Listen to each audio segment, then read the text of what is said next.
I only upgraded my armor last And session. we're back with another session of the Scale of Fate campaign. Our schedule's been all fucky-wucky due to poor planning and sudden events that could have been not prevented, but foreseen, but were not. But now we're here on a Monday, going through the Scale of Fate campaign with the group that's usually at the end of the week. I genuinely hate that you said fucky wucky. Did I say fucky-wucky? Yeah. I don't remember. And I wonder if Trinket hates Mondays. Everyone hates Mondays. I don't know what you're talking about. Mondays are the worst. Yes. Anyways, though, in the previous episode, you all sailed down along the coast of Tiberia towards the country of the meat grinder, the homeland of Magnus. Along the way, encountering some very interesting events.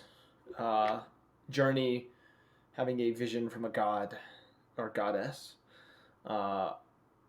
Errol having an interaction with a higher power of sorts, not quite as powerful as the gods, but powerful nonetheless, who offered him a deal which he did accept, as well as a way to capture the hungry spirit that had possessed Trinket along the way, trapping it into the skull of what was once its body. And the lizard folk amongst you acquiring an item that it seems his god may have laid before his path. Before you all arrived to the home of Magnus, where he went to pay respects within... What is it called again? Because I'm not trying to go through my notes to find the name of it. I have so many of them. Are you talking about the tavern? Yes, the tavern. Yeah, the Ancestral Tavern. Ancestral of course, Tavern, yeah. Yes. I was like, I know it's a tavern. Couldn't remember what it was. The name was specific. The Ancestral Tavern, where you discovered it had been recently visited by someone who slightly violated the tree, producing these long scrapes through it that produced a strange flesh-like substance from it. And as you each, except for Andraka, cut your hands and drip some of your blood upon the roots of this tree, heard a familiar voice of someone you had encountered in the past. Most likely the reason for the tree having these strange growths upon it. And upon that, you visited a blacksmith, got a few things done, as well as got a few cold weather items to help you, those of you who aren't as adept to the cold, survive a little bit easier within its temperatures. And as we ended the session, you were all standing on the edge of town, seeming to prepare to trek to Frostheim, or you were talking about it, at least. Hold the fuck up. If Magnus's mum is missing, Yes. his father is left to find her, Yes. who the fuck is watching Magnus's dog? We gotta make a pit stop. We gotta make a pit stop. It's on the way. We gotta stop at Beasthaven. We gotta get his dog. He's just fucking left him alone. Hey, it's along the way, sounds fair enough. They probably had someone to take care of the dog, or it may have gone with your dad. You don't know. We still gotta make a pit stop. You gotta at least check. Hey, it is a pit stop. We can probably refuel and rest there. Yeah, it's legit like the halfway mark too. So That's convenient. yeah. So how are you guys planning to do this? You guys going along the coast, or you... What is the plan?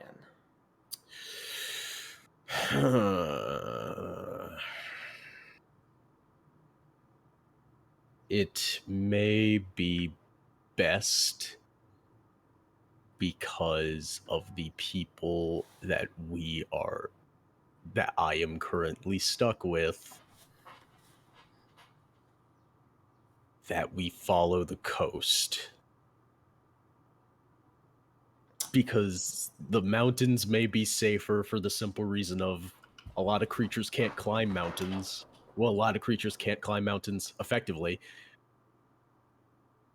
The rest of the party also can't either.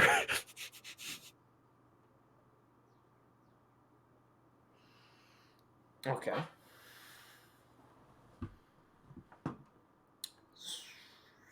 Sounds good to me.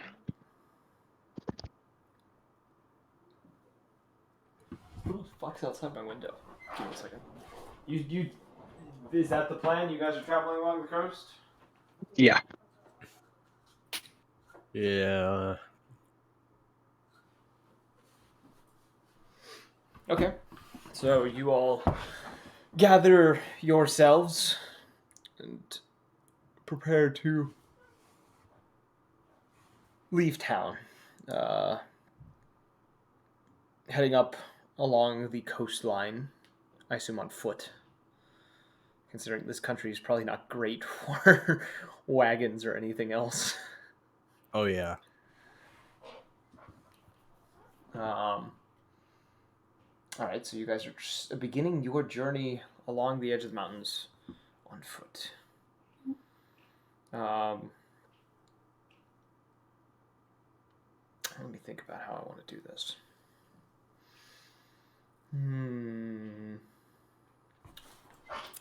Yeah, I have a plan. Somebody roll me. Someone roll me a d10. Now I'm getting 20? a call. 1. 1 second, I'll be right back. This is poor timing. Why did they do this now?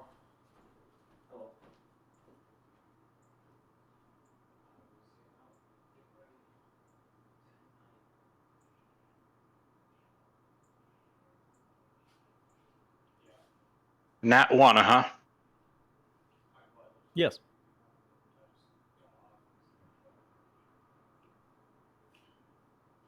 That's ominous. I roll it a second time, I immediately get a 10. That is wonderful. To start drowning my dice like some of my friends.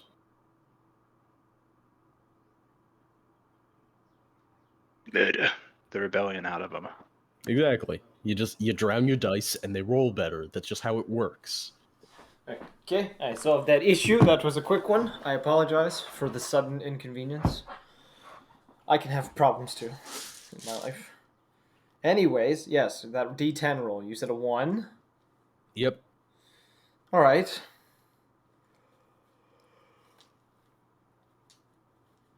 As you all begin your first day's journey, as you guys kind of arrived at like the morning of like the new day,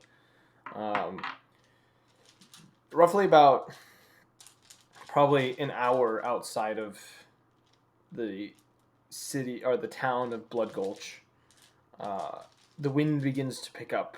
These dark clouds begin to kind of cover the sky, and within a matter of minutes, you all find yourselves moving through a snowstorm. Typical. Oh. Oh, that's fucking fine. I don't give a shit. I will say, due to the storm, your travel distance will be halved due to some of you not being used to this. And you can only move as fast as the slowest person in the party. That is a rule I live by. But you guys struggle through the day. Those of you who aren't used to these conditions, struggling to push through this weather. But uneventfully, do find yourselves kind of nearing the end of the day. Storm still holding heavy as you guys find the last bit of light kind of disappearing within the snow. Would you guys like to make camp? We can do RP too if you want. Magnus, should we set up camp?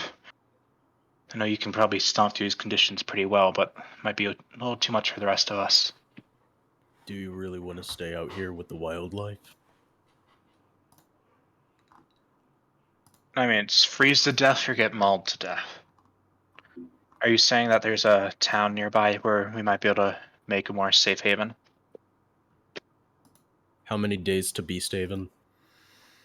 Looking upon the map, Magnus would know this, and I need to double check my distances here. It's roughly. You guys probably made it. Without the storm, it would probably take you roughly 2.5 days.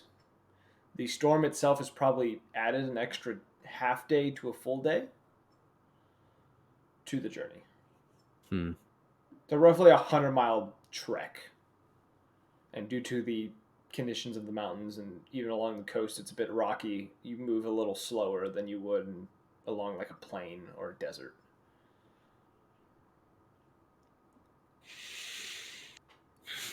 The snow's good cover, just don't freeze. Okay. So you guys prepare a camp. How would you like to do so? What preparations would you like to make for said camp? I mean, if we're talking blizzard here, this is probably like Arctic level blizzard. It's straight up just dig a hole. Yeah, you the guys snow can't see covers like the 10 hole. feet in front of you is like It is full on dig a hole, the snow seals the hole, and then the area that is this newly formed permafrost cave just becomes insulated. I have an Because idea. science is awesome. We could always just cast hut. I had a feeling someone had that at the party. I mean, Yeah. then why did you let me go on the rant about how Arctic explorers would survive in situations like that to begin with? I was curious. Anyway, Magnus, do you think we should still do your idea to kind of disguise our campsite? Also, the tiny hut, you can choose what color it is. Don't worry about it. It's a whiteout anyway. I'll cast the tiny hut and I'll make it white. You guys now have a white dome. That is also, you can set the temperature within the dome. That's Okay. how that spell works. Yeah, it's a fun spell. Okay. It's a great spell for traveling through terrible conditions. Well, I've cast it, and we don't have to worry about horse or anything, so we can all pack ourselves in here. All right, so you all pack yourselves within the dome for the night. Would anyone like to keep watch?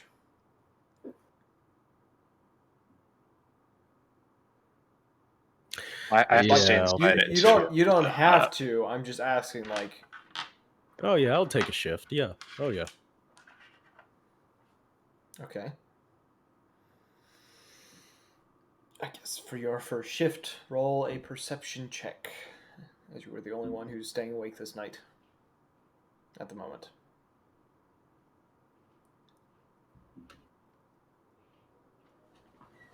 24. 24. Going through the night, for your initial part of the shift, it's mainly just howling winds, continuous snow that seems to be rapidly building up around you. There is a period of time, though, because with that roll, it's pretty high. You do notice that some distance, probably towards the mountain, you do see a light that seems to dimly glow some distance away from your camp. And it seems to be moving kind of a northern direction. Oh, an arrow's coming. he's on his way. I just got the messages. Wonderful. He thought it would be at 8:30. Yeah, he's on his way. You do see this light though, and it seems to be kind of more towards the mountains. You don't know the distance specifically between you and the mountain, or this light. And it seems to be moving kind of in a northern direction based on what you can tell. And you see it for probably a good 2 or 3 minutes, kind of flashing a little bit as like the snow picks up and slows down in certain areas before it kind of vanishes within the white that is surrounding you. Has recruitment already taken place? Yes. Okay, That's during so this is that's like the beginning of the winter, right? You do the yeah, that's the beginning of the winter. This is Okay, so you guys are a little bit into winter, so that would have passed. that isn't a war party. All right. Okay. Yeah, that I see it. All right. Are you trying to keep watch from inside the tent? Because it's transparent looking out. Oh yeah, like if it's transparent looking out, yeah. Yeah, opaque looking in, transparent looking out. Cool. Yeah, and only those who are designated are able to pass into it. Is like another thing with it. Cool. I'm very familiar with the spell because it's one of my favorite spells for travel. A good spell. It's a very good spell. Yeah, it's very underrated, is what I will say. A lot of people don't understand the true usage of it. All right, who would you want to wake up to take the next watch? After the Andraka. He has a Andraka. gun. It'd be better. Actually, yeah, Andraka. Yeah. Wake up the guy. Hey, with the gun. bird's here. I don't have to break his legs. We're resting in my tiny hut right now in the middle of a blizzard. You're all nice and warm inside right now, so that's you caught up. Yes, that's not much has happened. Okay, so Andraka, once you are awoken, would you like to roll a perception check for me? I just don't really want to look. You don't have to. I'm not gonna make you. At 17. 17. You kind of stare out into the snow, or what little bit you can stare out into it, as the snow has kind of built up quite a bit around you all, due to the intensity of this storm. But your watch goes uneventful. You don't spot anything, and by the end of your watch, you guys are actually completely engulfed in snow within this dome. There's snow all around you. Are we making our way somewhere right now? You guys are going north. I have to Okay. go make sure. I have to make sure no one left my dog home alone. Luckily, Beast Haven is literally the midway point of where we're actually meaning to go. So Yeah. Okay. Got caught up then. That's good. Yes, you are caught up.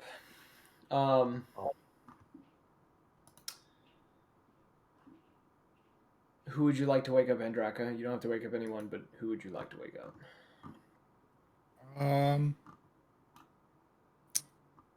Errol. You gonna wake up Errol? Hey, I'm awake. welcome to the game. Okay, you wake up. Legs are still intact. God bless. The ability of a monk would just be destroyed. Yeah. All right. So you must roll a perception check for me as you are awake now.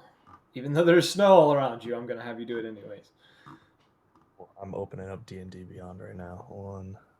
Oh, there's a damn update. Cool. D&D and Beyond update?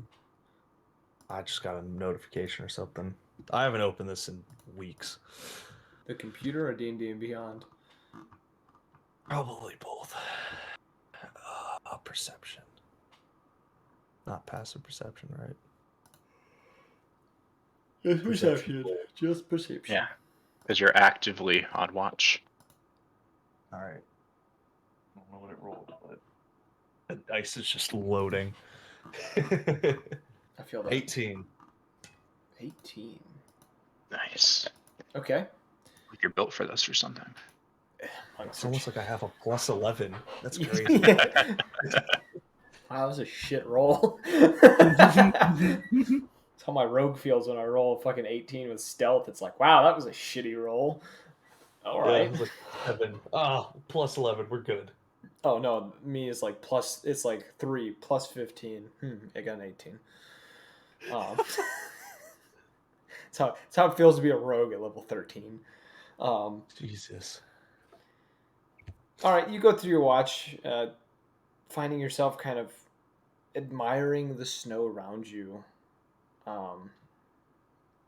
within this dome, kind of just and you can hear almost muffled behind the layer of snow that's kind of encapsulated this dome, just the howling storm that doesn't seem to let up throughout most of the night. And as your shift kind of comes to the end and the night slowly comes to a close, there is a slight, not calmness, but there seems to be a slight retraction on the amount of force that this wind is producing. But you I was cannot going see to anything. ask, would I be able to meditate with the skull during this watch? Just kind of like be aware of the surroundings, but just take a moment, see if I could connect at all with the spirit inside.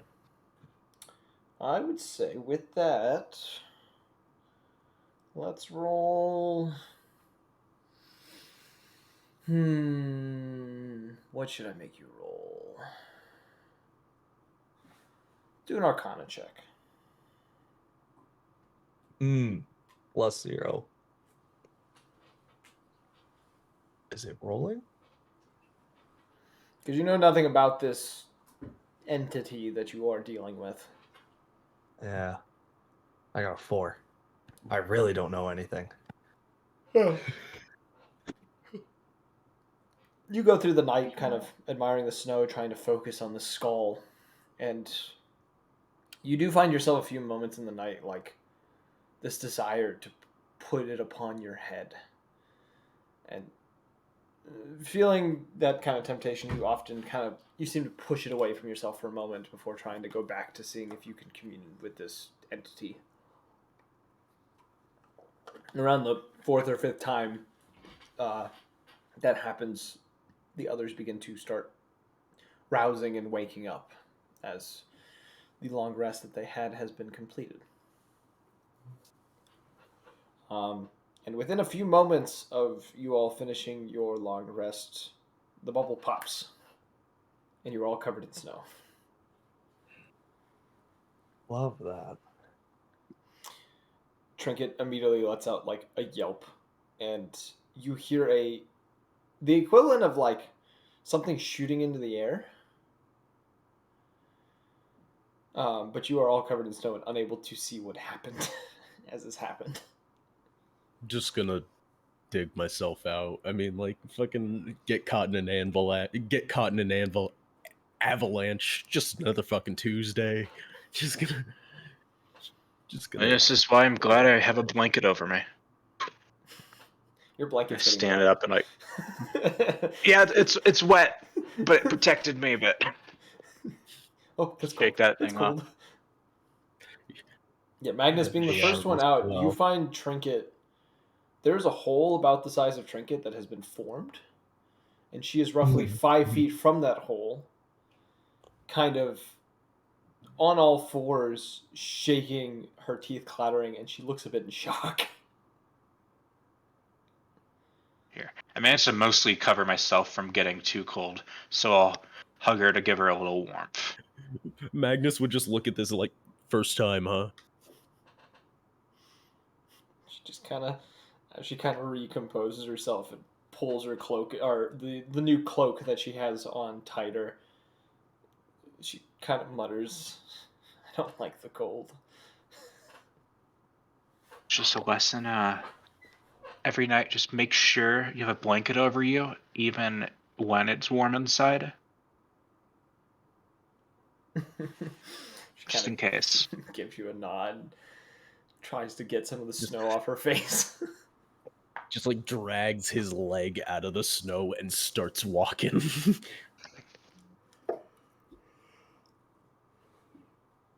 Just kind of like, pull my cloak a little tighter because it's cold. What about the other two? How are you guys getting out of the snow? I'm just gonna dig out. All right. This is straight up like this is the kind of weather that Magnus is straight up just like, ah yes, perfect to be shirtless in. Like I would say, it'd still be a little cold. Like you're not gonna be affected by it, but it would be on the cold. Like even for you, it would be. For this, it's like a 60-degree day for you. It's like it's cold. Like, yeah, I should probably wear a little bit more than normal, but it's not like I'm gonna freeze to death. I feel like Magnus is just gonna rock shorts and no shirt in this kind of weather. Nah, shorts are not. Magnus in this weather is actively rocking pants that he can run in, like the scraps of what used to be shoes and no shirt. Like Jesus. But as you all exit your little pit of now collapsed snow, I would like someone else to roll me a d10. Hey. I'll roll one. And it's a 1, just like with Agnes's. The blizzard's still going. It's not as heavy as the day before, but there's still a blizzard. It seems to be sweeping across this area as you guys kind of continue your trek north. If you guys would like perception checks, preferably either 2, or whoever's keeping watch, you can either do 2 of them, or we can have one person do it with advantage. I made a 26 on a straight roll. Okay. As you guys kind of continue through the day, Magnus, as you know, like anything could have passed by in front of your path as you guys are going through this without you ever knowing, as any tracks that were made within the snow would be covered up almost instantaneously by the amount of snow that's coming down. You do, however, notice as you kind of near the end of the day, you see that light that you had seen the night before somewhere higher up in the mountains. But this time you see there's probably about 3 of them that seem to be moving along kind of this upper part of the mountain. And getting a better look at them, they don't appear to be traditional lights of sorts. Something about them seems to be immune to the wind and snow around them, as this light seems to be brighter than most you've seen traveling through these parts.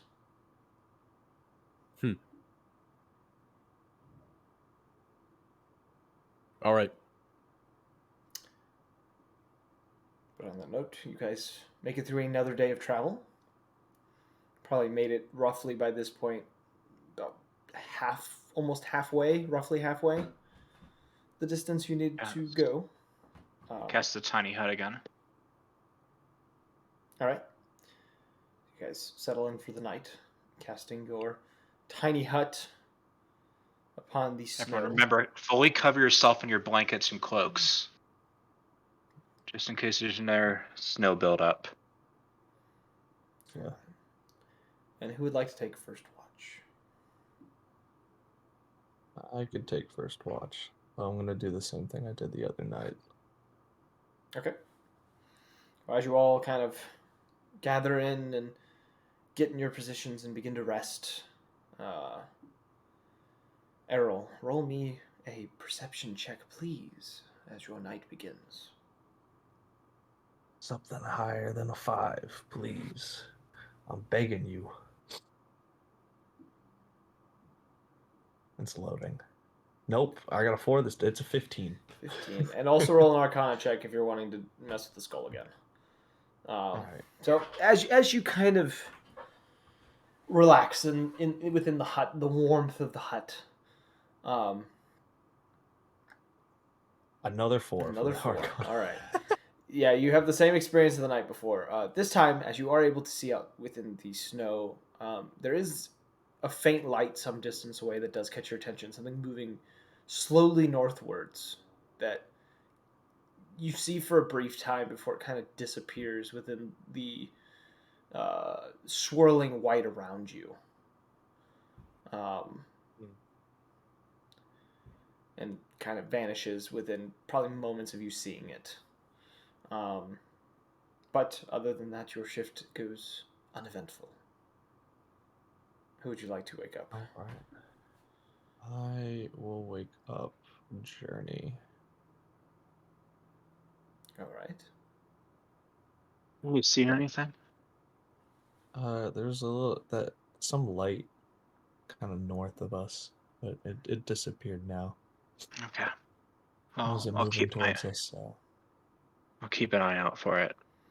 Hopefully, the snow buildup will help further disguise the hut as the night goes on. Exactly. Camouflage. Yep, that's the plan. And I'll roll perception. Perception check. 21. 21. As you go through the night, the snow buildup getting about halfway up the dome by this point. As you are relaxing, kind of your eyes tending to go towards kind of a northward direction after what you had heard. As you are sitting there, there is a moment during the night that through the howling wind and beating snow, you hear this almost crack some distance away. Not close enough to be something that you would consider a threat, but there's a crack somewhere higher up the mountain. And what's strange is not your traditional crack of like lightning or breaking of stone, but something else. And for a brief moment, you see a streak of this almost purplish light shoot through the sky, kind of in an upwards direction from a singular point higher up in the mountain. That only for like a blink, it's there, and then it's gone. And as you continue, My eye on the area, but I'm not going to wake anyone up. yeah, as you kind of continue to stare up there, nothing really comes of this crack that you notice. And as your shift comes to an end, it is still uneventful, and the snow has reached almost the top of the dome. I'll wake up Trinket next. Okay. You wake up Trinket, who slowly kind of, not grouchily, but kind of grumbles and gets up and kind of wipes her eyes and gathers up her things to kind of be able to sit there and watch. She kind of gives you the okay to go to take your rest for the night as she prepares herself for what is to come. Thank you. And the rest of the night goes uneventful. And as happened the day before, roughly around the point that some of you begin to stir, there's a pop. You are all covered in snow once again. This time, having made sure I was completely covered, stand up and just whip it off. You notice, like, this time when you kind of get up, there's a spot that was kind of dug out that it seemed Trinket had prepared for this in her time of being awake, so she did not get covered in snow. But as you It's all all coming together. get up, reconvene. Who would like to roll a d10 for me? I'm gonna try my luck. Please do. It's rolling. It's rolling.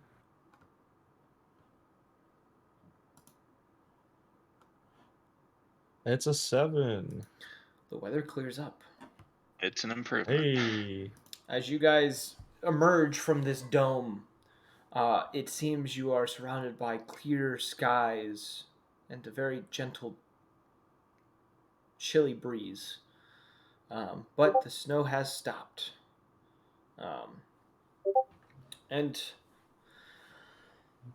Journey, as you look kind of in the direction of the crack that you had seen before,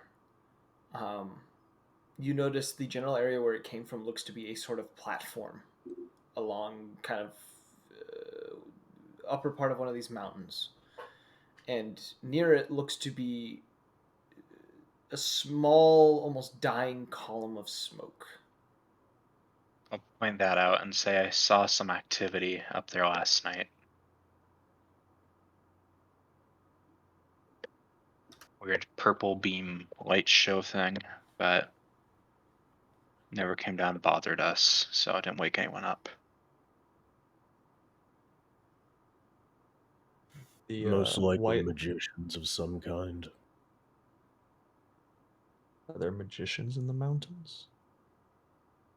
Strixhaven is situated in the mountains, and the mountains themselves are known for their volatility to all things planar. I mean, this is a place where demons can show up out of nowhere. Perfect since you have Just no magicians in the demons? mountain. It's simple alliteration. My God, she's onto something. Besides, light sources of that caliber would not be simple fire. I've seen them as well. I mean, you know, it was a giant purple laser, so I could have told you it wasn't fire. No, whatever light sources they're carrying is what I'm talking about. Oh, That yeah. The other magic thing. purple beam, as you speak of, that sounds a lot like some kind of magician's spell. It would make sense if they're in the mountains. There's a lot of things out there that would wish to kill anyone that's alive in there. Just because There the was- giants are either hibernating or don't stay here anymore doesn't mean there's nothing dangerous in there. There was a weird light to the north during my shift, but it never came close enough, so I didn't bother. That's Um, probably what I saw. Tyler, what I saw wasn't that, was it? It was like No. it was like a pillar of God type thing, like this beam of purple light that stretched into the heavens for Okay. a brief moment. Yeah, whatever you saw, Errol, it didn't come back during my watch. That's good. It seemed like a lantern of some sort, but it didn't seem affected by the snow.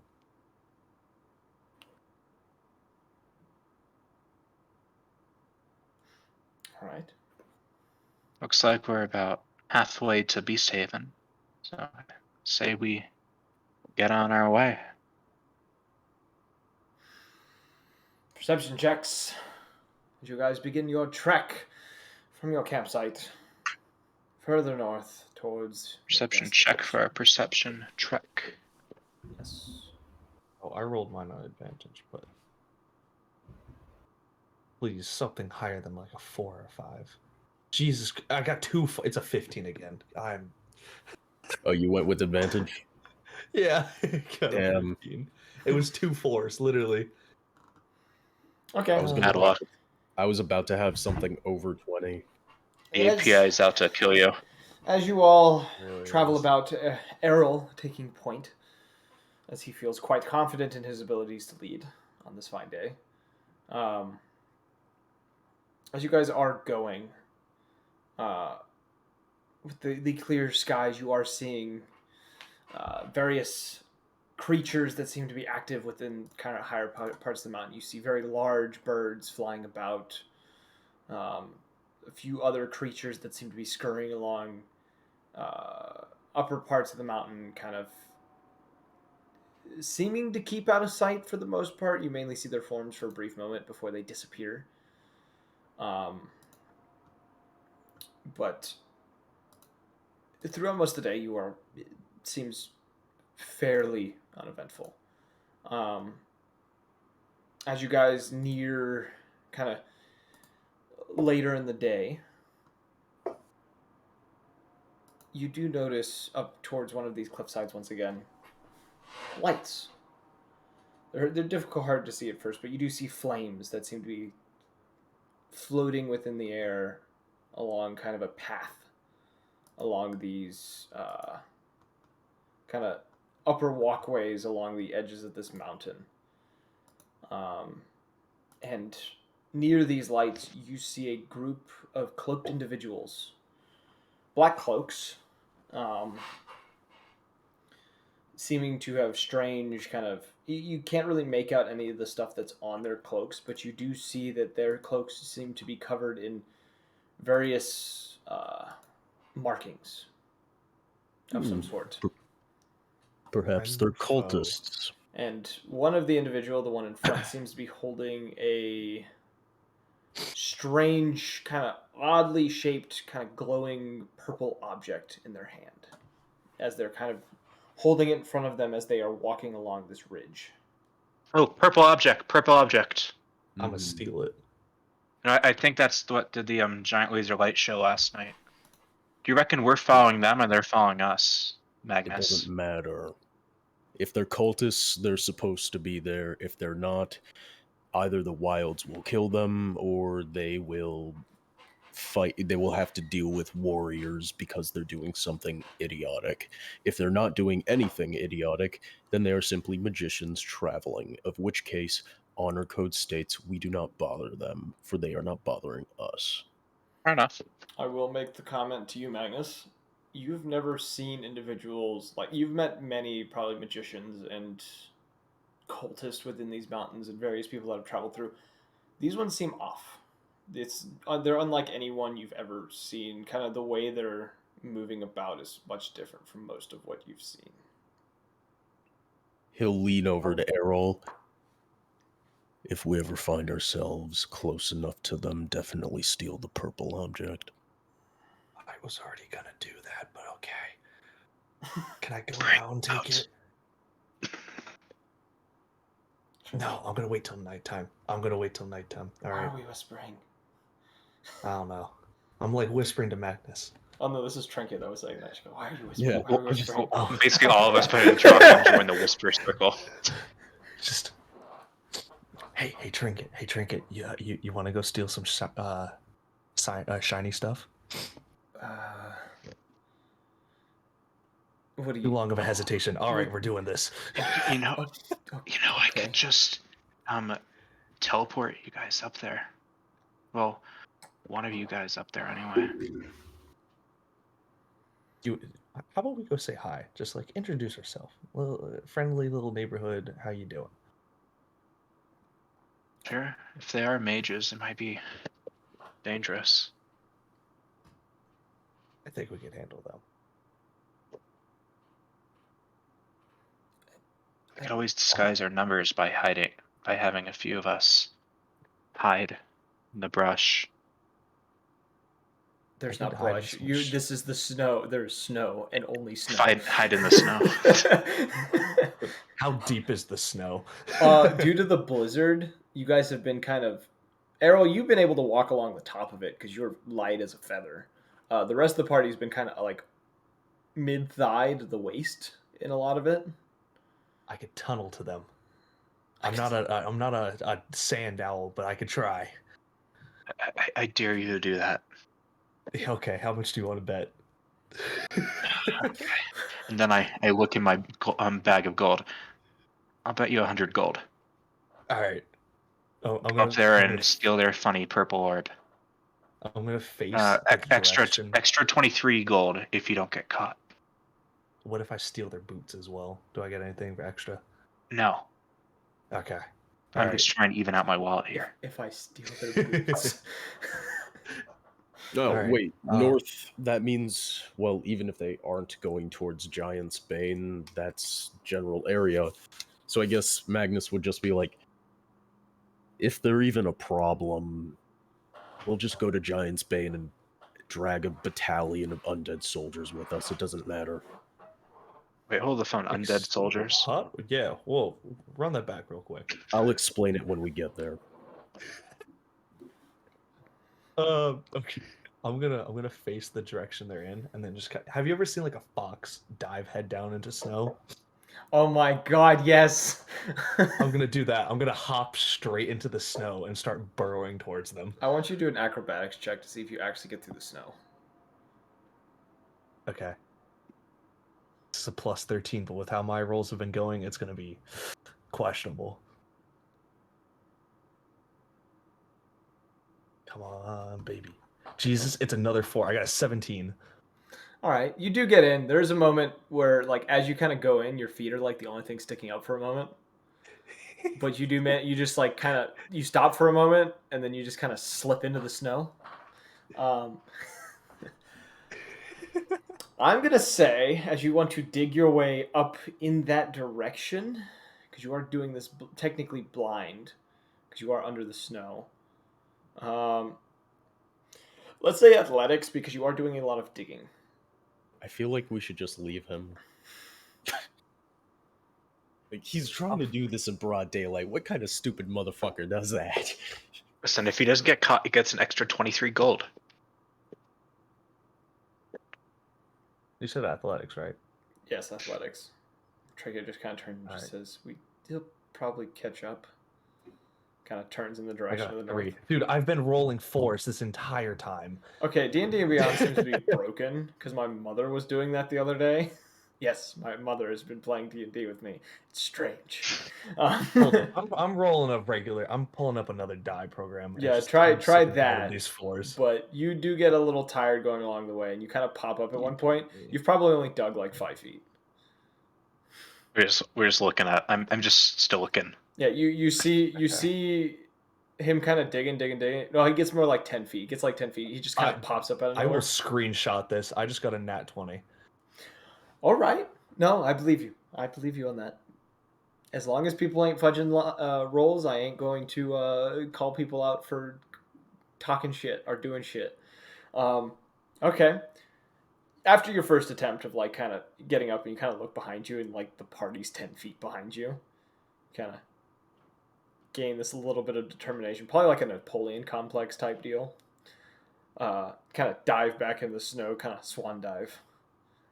Begin digging. Uh-huh. I'm just loving the picture of a tiny owl man swan diving into the snow and disappearing and just quickly digging his way through. It's the greatest image in my head. And you dig your way pretty high up this mountain while the rest of the party kind of begins to kind of move along. When you pop up again and you get a bit closer, you get a better sight on these individuals. What's your passive perception real quick? 21. 21, yeah, that's plenty high. Looking at these individuals, you would recognize they are clearly not from Tiberia. They are not from the Outlands. They are not from probably this region in general. The symbols on them seem to be strange and seem to kind of be odd to you. I'm gonna have you roll. Let's roll a history check. Okay. I'm gonna roll. Should I roll it on D? Okay, I'm gonna roll it on D&D Beyond. Just see if I get another 4. If you get another 4, I'll let you roll it again because I think the website might be broken. I think during this merger, there's some issues going on. Yeah, because I've been getting straight 4s. I got another 4. I'm Yeah. rolling this. Roll, elsewhere. yeah. I think the algorithm is a little janky right now due to the merger that's happening. Okay, Because I it was got a happening the other 15 on day. this. Because every time we had someone roll, That they would might have roll the been same enough. number. Every time they rolled damage, they would max out on damage. So it was like really weird. So what was the new roll? I got a 15. 15. That's probably high enough due to these symbols probably being someone who's done a lot of traveling would probably know the origins of these symbols. You may not know what they mean, but you know the origins. They look to be Sarthagian. Okay. Clearly people that don't belong in this region. And if you know anything about Sarthag, it usually means trouble. Okay. I'm gonna keep digging. Before I dig, I'm gonna stealth. Okay, roll stealth check. And I will say as well, when you look at these individuals, there are approximately 4 of them. Okay. I'm adding, so I have first was 18. That. Sorry, I have to add in all the numbers manually. So 27. 27. You are snow. They don't know you're there. All right, then I'm gonna continue digging with these this is not acrobatics, athletics. Yes, athletics. Add that.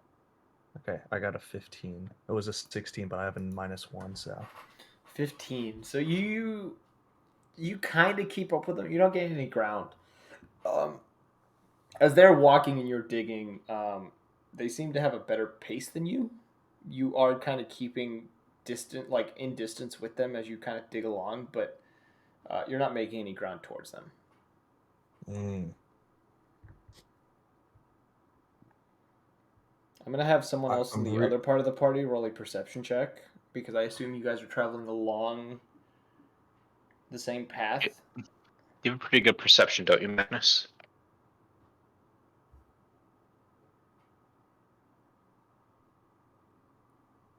Processing. Here, I'll roll. 19. That's pretty good. Yeah, you see, you kind of keep an eye on these individuals. You don't see Errol, but you do see these individuals. Kind of, they're keeping ahead of you a bit along these mountains, and they seem to be traveling at a pretty decent pace, even though they're kind of high up in the mountains. And you all are kind of it's roughly the same pace as them, kind of moving through the snow at the bottom of these mountains as you kind of move along. And Errol, if you would, no, I would say a few hours do pass of you trying to catch up to them, Errol, due to that roll. I was gonna say I was gonna cut it, and like Arrow has a decent enough intelligence to figure out he's not gonna catch up right now, so he'll come Yeah. back at night.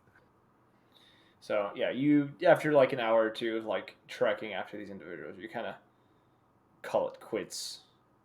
Yeah. You kind of wait them out and then kind of dash back down the mountain. Yeah, would I be able to take to the air and just keep an eye on where they're going for the time being? Yes. The storm's over, right? Yeah, the storm's over. It's a very Okay. light wind now. So you kind of trek off and kind of keeping a distance back, kind of watch them.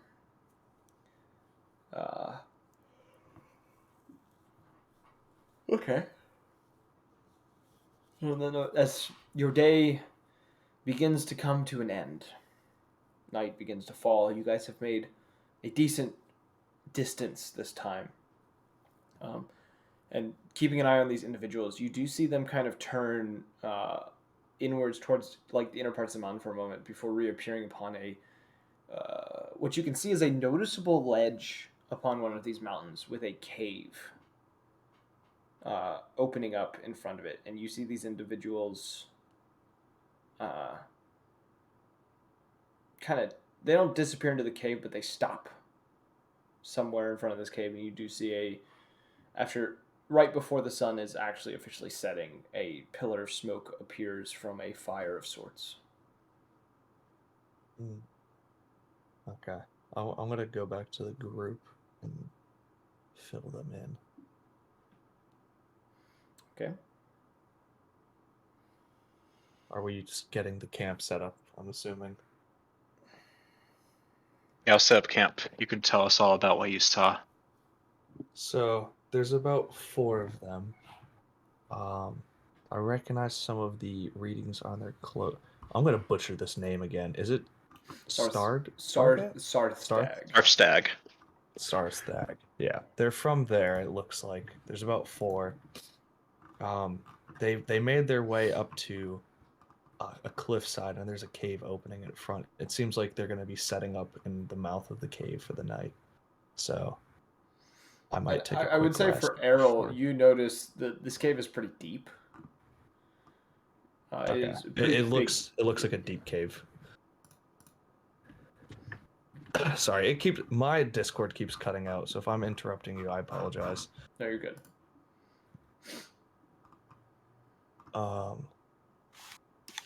Yeah, I'm probably gonna go to sleep for like 2 hours or so. Let the night just kind of set in before going back over and seeing if I get anything. And then I'm gonna. How much do I owe you? 100? Oh yeah, you did. What? I haven't gotten the orb yet. I haven't gotten the orb yet. Yeah, once you if you get the orb, you get 100 gold. If you get the orb without being spotted, or alerting them, you get 123 gold because I want to balance out my gold wallet. Motherfucker, if you it's 123 gold or nothing, because if you get caught, you're probably dead. Bold of you to assume.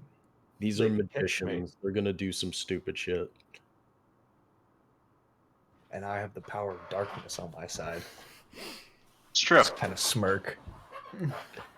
I have confidence. You know, win or lose, have fun. Win or I'm just gonna- lose, Demon along have the way. fun. Now I'm just gonna go under some like heavy blankets. And just do like that, like a clap clap thing, and like the lights in the dome fade to black. There's not really any lights in the dome. I mean, hey, it does say that you can choose the light level. Oh, that is true. I did forget about. That's the one detail I forgot about this spell. I knew about the rest. I forgot about that one detail. Now that I remember, thank you for reminding me. Yep. It's wonderful. Truly, truly I was wonderful. gonna shut his eyes. Who's on first watch? Yeah, I would like to take first watch. Yeah, I'll rock first watch. All right. 23 to 23. perception.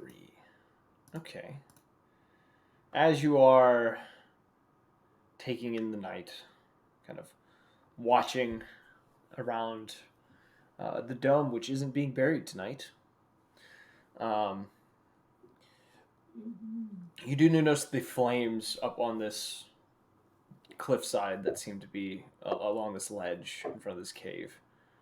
You do see the individuals kind of shifting about every so often, their silhouettes appearing before the light and then disappearing. The hell was that? Sorry, people walked in. Oh. And said, Yeah. You're good, yeah. That just surprised me. I was trying to mute my mic. The door was just opening. That's fantastic. "Those mages speak in some sort of tongue." I don't know how you heard that. Which crap is this? They're so far away. They're very loud. They're very loud.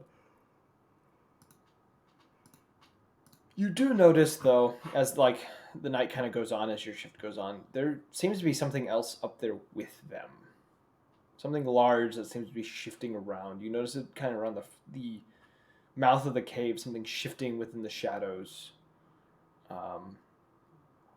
Every so often, a kind of plume of like white air, as if something exhaled from the cave itself, seems to be produced for a brief moment before dissipating into the air around the outside of the cave.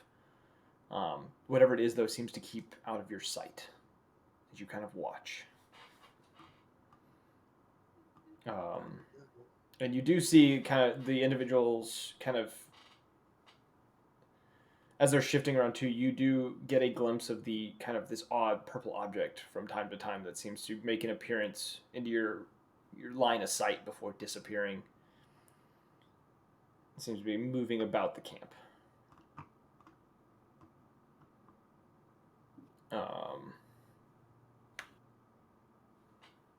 It's showtime. And your shift comes to an end. And who would you like to awake for their shift?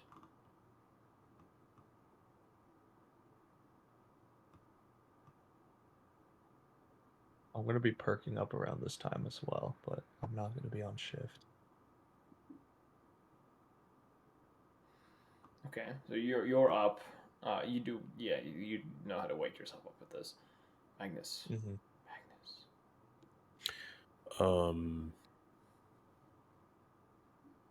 Magnus. Andraka. Yeah, I'll wake up Andraka. Okay. Draka, you are now awake.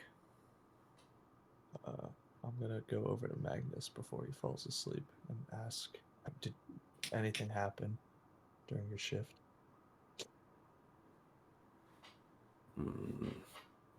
The purple object showed up a few more times. There's nothing very special. Not really. I kind of put the cloak on and then take to the skies and leave the dome.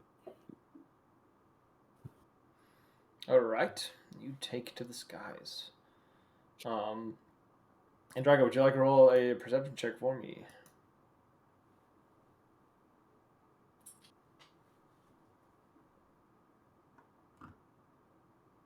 4. 4. Everyone gets 4s. You get a 4. You are off You in get a your own world. You not really paying much. Don't really care, really. Just kind of doing your own thing. Errol. All right. Errol. Roll a perception check for me, Errol. Okay. He's about to get beamed with a purple laser. Fire in my laser!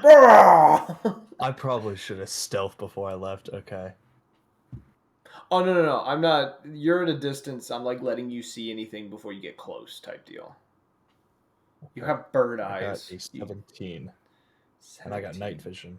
As you go into the sky and kind of look down upon this well-lit camp, you do see the 4 individuals moving about. And as you kind of shift about within the air to get like better views, as Magnus had seen, you see something large within the cavern before them, and you see the 4 individuals kind of shifting towards this cavern as whatever's in there shifts about a bit. One of them holding the purple object up towards whatever is within this mountain. All right. Cracking knuckles. All right, we're gonna do some dumb shit. I'm gonna get some height. Get not directly above the camp, but a little bit to the side of the camp, but just high up in the air. And can I roll another check to figure out who exactly is holding it, or can I see who's holding the purple object? You can clearly see it. It is a glowing purple object. Okay. I'm going to tuck my wings and dive. I want you to roll another Straight at perception them. check while you are diving. 12, 11, 23. 23. That's a really good roll. That was a 12 with the 11 plus. That's a good roll. Good enough to see within the cave these bright frost blue eyes, very large frost blue eyes, looking upon this gem as a giant white claw reaches out towards this gemstone, or whatever this object is that these individuals are holding towards this scaled, clawed creature. And as you I'm assuming I don't have a lot of time then to make it there.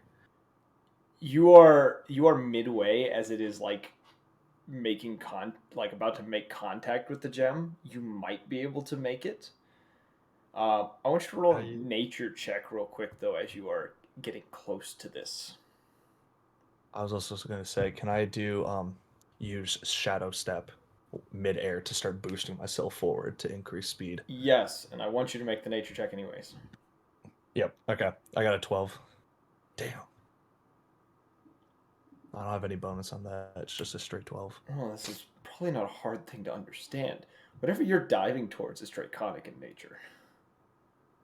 That's fine. We're still going. I'm hauling ass right now. I need you to roll, let's say, dexterity check. I want to see what you Let's roll for go. dexterity check. Just straight dex, not acrobatics Just or anything. straight dex. Okay. I have a DC in my head. Good. I hope you're ready. I don't use. This isn't the saving throw modifier. Yeah, this is just my The straight. plus dex. 5 you should have because I think you have a max dex. Oh, you're gonna be pissed at me. You rolled a natural 22. 20. 22. No, I got a 22. Wait. You dive in. I need you to roll an acrobatics check to keep yourself from slamming into the ground because of the angle you took. But I'm pretty sure you'll pass it. You come in right as the claw's about to make contact with this gem. You slam into I got this a nat gem. 20. You. I got a nat 20. Oh my lord! You slam into this object, and with like a blink, skim across the ground as you kind of flip upside down on your back, and manage to push yourself back into the air and just vanish into the dark. The rest of the party, you are awoken to a loud roar of anger. And several shouts upon the mountainside. I'm not gonna fly back towards the party. I'm gonna go the opposite direction. I'll wake up. I'll look over to Magnus. I'll say, perhaps mistakes were made. How far away am I from their group? By the way? time that this roar occurs, due to the amount of speed that you were able to accumulate, what's your normal flight speed, by the way? 55. 55.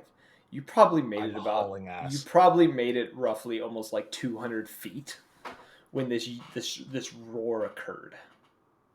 I want to turn around and as loud as I can yell, "Catch me if you can, fuckers!" and then take off in the opposite direction of our camp. As you shout that, emerging from the cave comes a large white dragon who looks directly in your direction as you say this. Oh, A white dragon. This is awesome. I'm loaded up on fire spells. And you see as two of the individuals, no, one of the individuals that, the one that was actually holding the gem, you watch as he begins shouting to the others as they begin to run around the camp, and this dragon is kind of staring in your direction, watching you move further into the night. The rest of the party, you now see the white dragon. It is standing upon the mountainside. And Magnus, It's back you ever to killed all, a dragon before? It's back to all of you. Ever kill a dragon?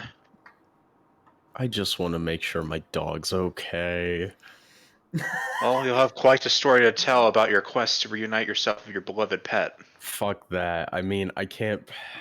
Just Magnus is just like, if we were closer to Giant's Bane, I would tear its gut open and bring it to my sister. But this is just ridiculous. I don't even want to bother with this. This is no, just no.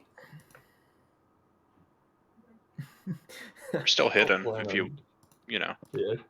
Just stay hidden. It's just like, fuck this. I'm not dealing with this. Errol is going for a joyride right now. That is what's about to unfold. Yeah. And Errol, as you, after this individual kind of shouts commands at like the other ones, you do watch as two of the individuals that he was yelling at both cast the spell Polymorph and transform into giant eagles and begin their pursuit after you. I tuck this gem thing into my bag of holding, and I'm gonna just start booking it. Yes, you can. All right. As I'm flying, I'm gonna be using Shadow Step to increase the gap. How far is the shadow step? 60 feet. And I could use it every time I have an attack action. And can I don't know if I could use it as a bonus action as well. You can only use it, I think, as the action. Yeah, so I could use it twice every turn. So that's 120 feet plus my. It's not each speed. attack action. It takes one action to use. Okay. The way that your attack actions work, you're making more than one attack in a single action is essentially what you're getting with the monk. Okay. It's not making it so you have more actions per turn. It's essentially taking your one action and splitting it into pieces. Fair enough. So I could get 60. I could get 115 each. 115 feet, yeah. So as you begin flying deeper into the country of the meat grinder, these two giant eagles in pursuit of you, as well as the dragon who actually does take flight not long after these two eagles following behind, kind of like in Star Wars where they had the scene where it's like Darth Vader and the two others doing the one thing. Yeah. That's treasure run. essentially the formation they're taking, and they're pursuing you. Are there trees?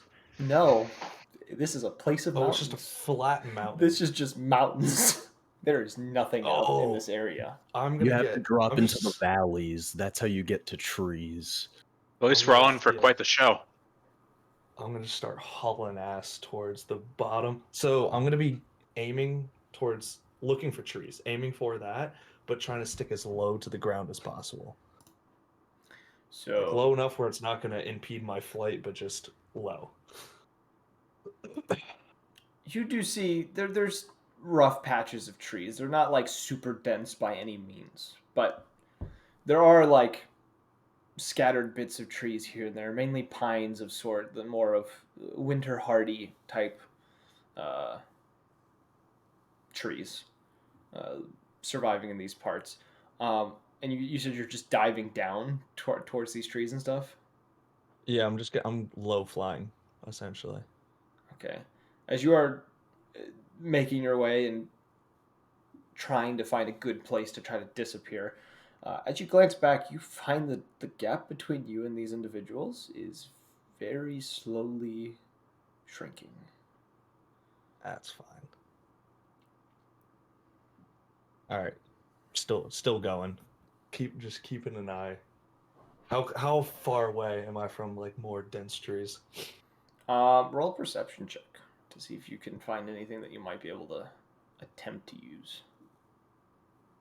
Oh, am I? So I know sprint doubles the distance you're able to cover. Are you able to sprint, quote unquote, while flying? Is that a That thing? would be that's what they're doing. That's Oh, why they're would I be catching able up. to do that? You are too. Well, no. So with your shadow step would be replacing that sprint. Technically, you go further using the shadow step than sprinting Okay. or doing your dash action. They have a higher flight speed at the current moment. You said do perception again.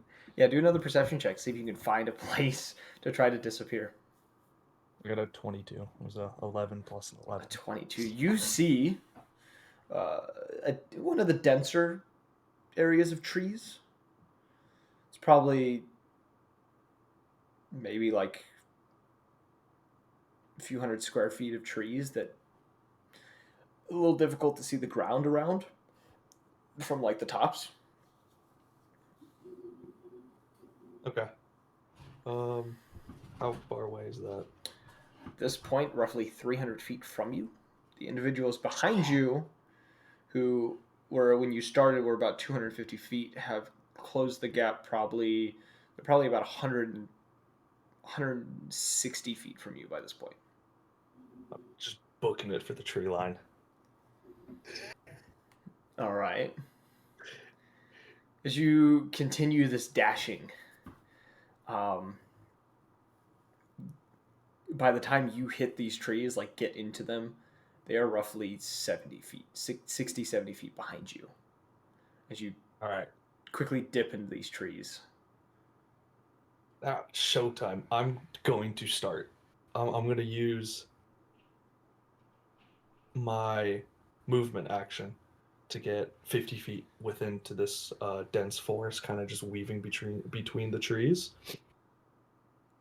And I want to kind of turn around a little. I want to be able to check where they are, see if they're actually following me first. As you kind of glance back, you see the two eagles take an upward motion and kind of get above the trees to kind of look down. The dragon itself doesn't seem to stop. Okay. He's continuing towards the trees. But it can see me, right? Okay. I'm gonna veer around a tree. So like I'm going around the tree. So the line of sight between me and the dragon is gonna be blocked. As soon as it is, I'm gonna use my shadow step to teleport to the nearest shadow, the opposite direction that I was flying. Stealth check with So if I'm- advantage. Okay. What? Stealth check with advantage. Stealth with advantage. I already have advantage. Oh. Just more stealth. Okay. Would be giving them. Yeah. All right. First roll was a 12 plus 9. That is 21. Second roll is an 18 plus 9 is a 27. 27. You feel pretty well hidden. The dragon seems... as you kind of look at this dragon, you said you were teleporting the opposite direction where you came, like closer to that side of the tree line where the dragon is? Yeah, so I was like flying from the left side to the right side of the tree, and then I Oh, you teleported dashed to the left. right and then teleported left. Okay. Yeah, That makes more He sense. juked Okay. them. As juked them. you kind of Breaking watch ankles. this dragon hidden from within the trees, you watch as it slams through a good probably 30 feet of this forest, knocking down trees, chucking wood around, just looking at for you in a rage.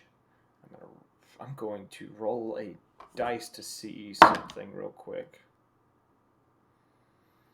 You watch as it's angrily swinging about, it begins to breathe a giant breath of cold air, and I need you to roll a Constitution saving throw as it blows in your direction. Not meaning to, but it does in its rage. Okay, I got a +2 on that. Jesus, 18. 18.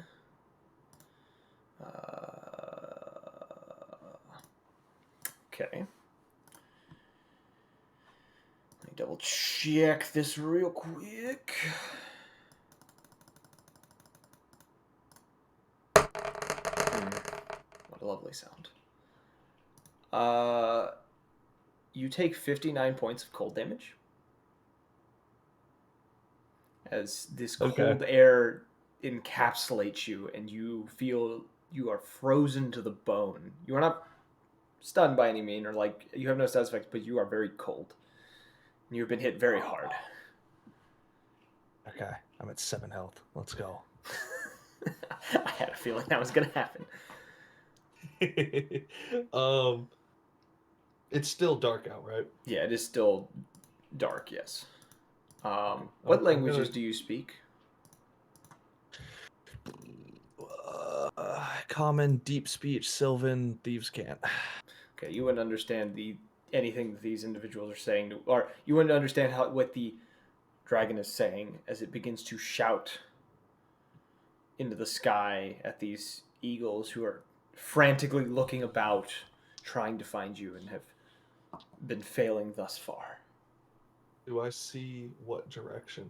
I'm clinging to like the side of a tree, like where these are pines, I'm assuming. Yeah, you are hidden Trying to within find, you are hidden within the Yeah. pines, and you are covered in ice, as well as everything around you is covered in ice. Okay, good. So I blend in naturally now. Let's go. Do I see which direction the dragons are going, and do I see The dragon where is the eagles are standing going? roughly probably 40 feet from you upon a large pile of destroyed pine trees. And the two Okay. eagles are above you, not sure where you are, but are looking frantically about in a kind of panic. All right, I'm gonna save my action. I'm gonna ready it. That's the word. Ready action, and just kind of like try to hide as well as I can in this tree. Okay. As you continue hiding the dragon, you watch as it begins to destroy more of this forest, kind of moving in a direction away from you. Breaking trees and throwing bits of dirt and chunks of wood about.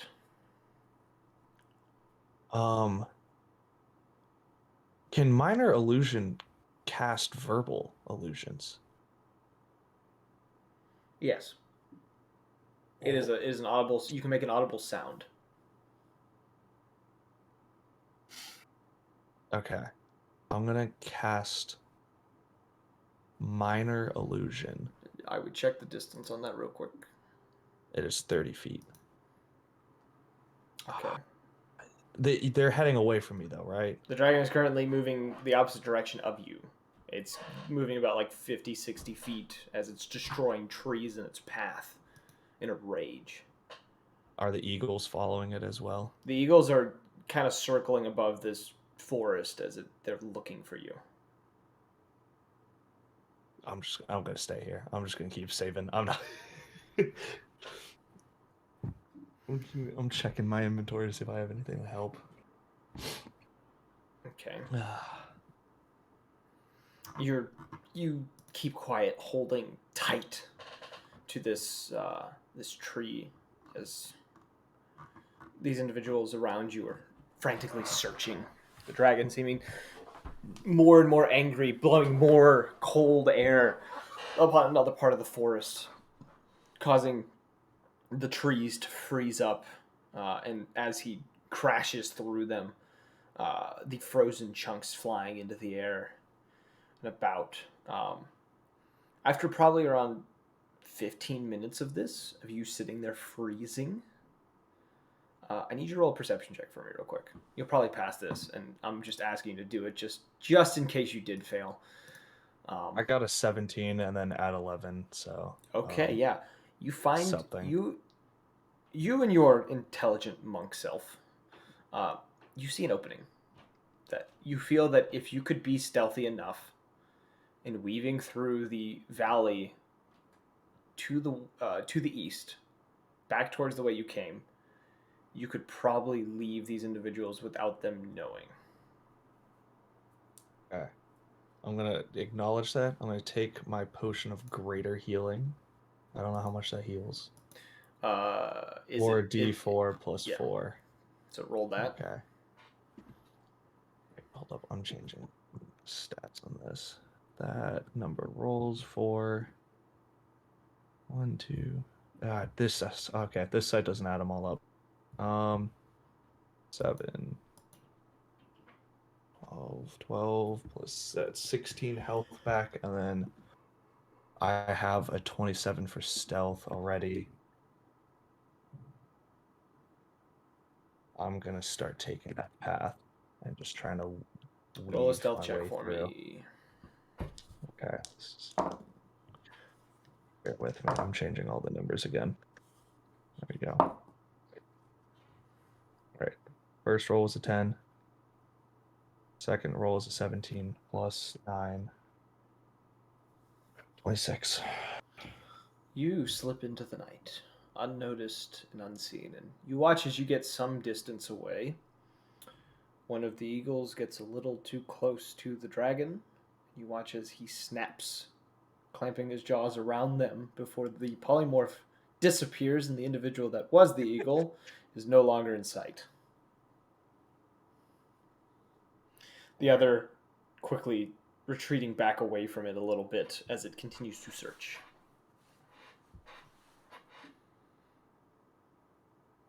Cool.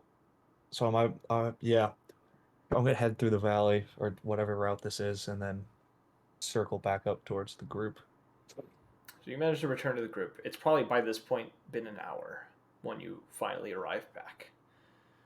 The others. You guys already.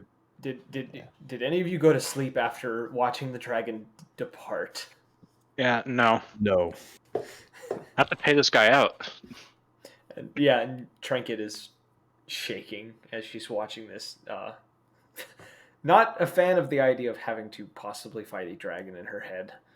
As you all kind of sit there and watch. Errol returns, kind of making a reappearance without anyone's knowing due to his stealth check. Whoa! When'd you get back? Hello. I just got back. That was fun. I'm gonna be honest, I'm not taking that orb out just because it's too bright, but it's in my bag now, so. And I will take out my bag of gold and I will pay you 123. Sure, you didn't get away. I mean, grab it, unnoticed, but definitely defying a dragon and sneaking their way back. I think Errol definitely You also deserves notice that 23 gold bonus he has anyway. a decent amount of frostbite on him. It might have nicked me with one of its breath attacks, but I made it to a tree line and then just kind of followed the valley through. I'm going to transfer you 123 gold pieces, and then I'm going to cast. Let's see. I'm going to cast Healing Word at the First level. Sure. I could short rest the rest of this health. So, yeah. Heal an additional 8. Okay. 123 gold is yours. Well, we still have some night, so I'm gonna make myself scarce and hide, but just near the and I'm gonna look around real quick and then just decide to hop into the snow and curl up and hide there. Just picturing diving again, and your just feet sticking out of the snow for a second. You kind of slide in again. Just gonna be in like a little hole, wrap myself with like my winter clothes and like a cloak, and just curl up. Take a short rest. All right. The rest of you can finish your long rest. Errol only being able to take a second short rest. If you would like to take a rest, Trinket is not. She is staying up. She is not okay with this. He is the next night watch. Yeah, you all kind of looking about, kind of see Trinket sitting there, visibly shaking. And she's kind of just like, her cloak still tightly wrapped around her, and her eyes just kind of staring straight up at this mountainside, just like waiting for something to come.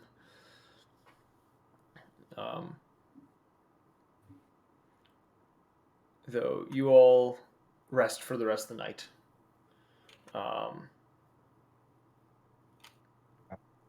And as you wake the next morning, it seems things were uneventful. Trinket a little drowsy, but not exhausted by any means. And around this point, the dome gone again. Works like a charm. No, slamming the snow off my blanket again. So you didn't get covered in snow this time because there was no buildup. So just the bubble popped and the cold air rushed around you guys. That's new. I'll take it. I'm gonna pop my head out and be like, we should probably leave this area as quick as possible. One of the mage people ended up getting eaten by the dragon, but I'm assuming both him, the dragon, and the other 3 are gonna be pissed. So, what did we nab? By we, I mean you. Good question. I'm gonna open it up in the snow just so like the light doesn't like shine too much. So I'm gonna go back down to my little hole and pull it out of the bag of holding. Looking at the object within the bag, it has kind of the similar shape to like a 12-sided dice. It seems to be made of some unknown crystal or gem of some sort that you can't identify. And kind of looking at it, it's like a swirling of purple and blacks. Magnus, do you know anyone who could take a look at this, figure out what it is? Are you how closely are you looking at this thing, out of curiosity? I'm taking it out of the bag and just kind of looking at it in my hand before putting it back in. So this thing also, I will say, it is about a foot in like width. Like Damn. this is a big object that you've snagged. Like it was almost your size essentially. Like it fit into the bag of holding just enough. Beautiful. And as you kind of look at this object and kind of like you kind of take in its appearance, you do find yourself there's a weird sensation to it, as it seems to almost tug at you as you stare at it. This odd kind of drawing to it. Oh wait, Dalgamane, do you know what this is?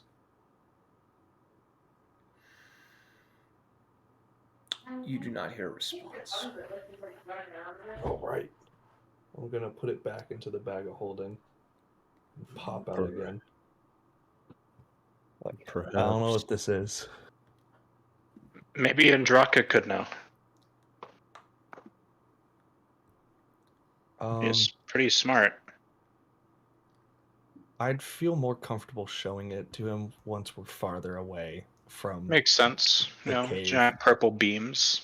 It's pretty good attractor of attention. Perhaps. Hmm. Perhaps Talia will know. Or maybe Fada. But that's a long journey. We have something to do. You need to get your puppy. Yeah, that too.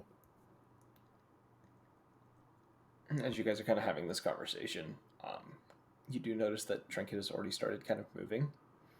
And you notice with her, the familiar that is usually taken on the form of a hawk seems to have been, through the night, as she kind of resummoned it this morning, has been changed to what appears to be a snowy owl. No longer having the cat-like fur, but more of the white feathers instead. Hey, Errol, it's like a small you.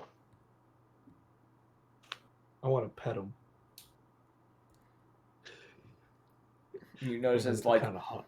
you guys, as you kind of like look at this, because Trinket's kind of got her back to you as you guys kind of have this conversation. Its head kind of swivels back and looks at you, and as it does, you know how parrots kind of bob their head, or like owls bob their head in funny ways. Yeah. It kind of does a weird movement with its head, as it's like almost acknowledging that you're talking about it.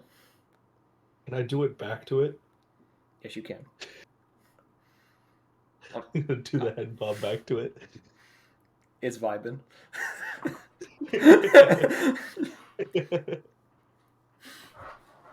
And like this owl is not like the size of like a full snow owl. It's like more the size of like the really tiny like burrow owls. Like the pygmy ones. Yeah, like super small.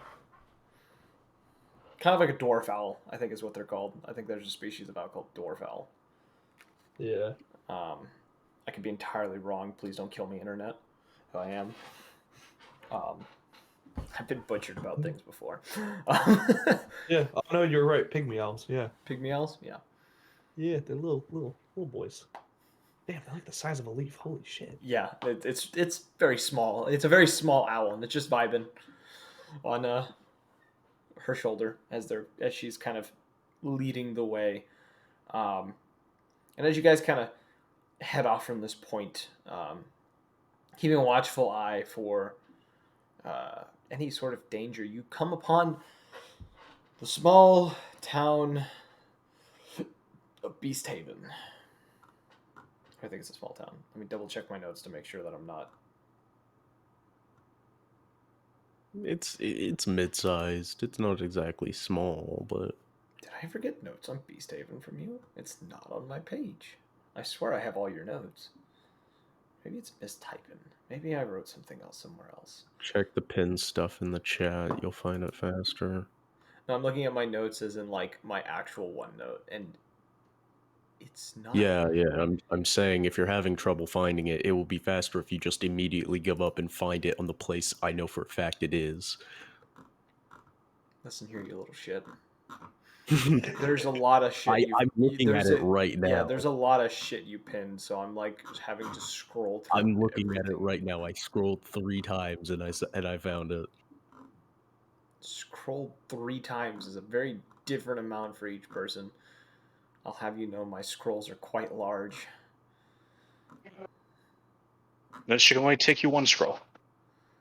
Oh, the scroll reel is all over the goddamn place. Is it before or after I sent you a creature idea for your space campaign? Probably Before. Okay, so it's further down the list. It's before. It's also before. Yeah. It's before that. It's pretty deep into the descriptions of a lot of other places because it's like one of the first places that was described.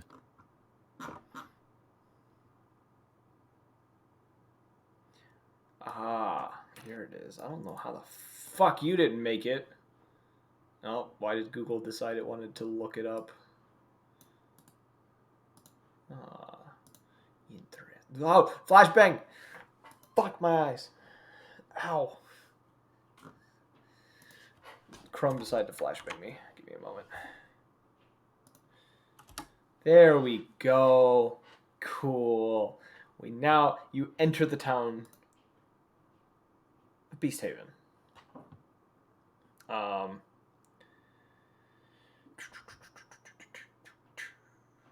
Would you say it's like any other town within the meat grinder? Any kind of like structural wise, I would say. Yeah. Probably a Yeah. little more It's raggedy than some of the other places. it's a little more how do I want to say it? It's a little more like not patchwork, but like architecturally wise it is, because it's like it's just people from all different parts of life just showing up and being like, I live here now because this community likes me for what I am. The winter version of a biome or swamp town is what I'm hearing.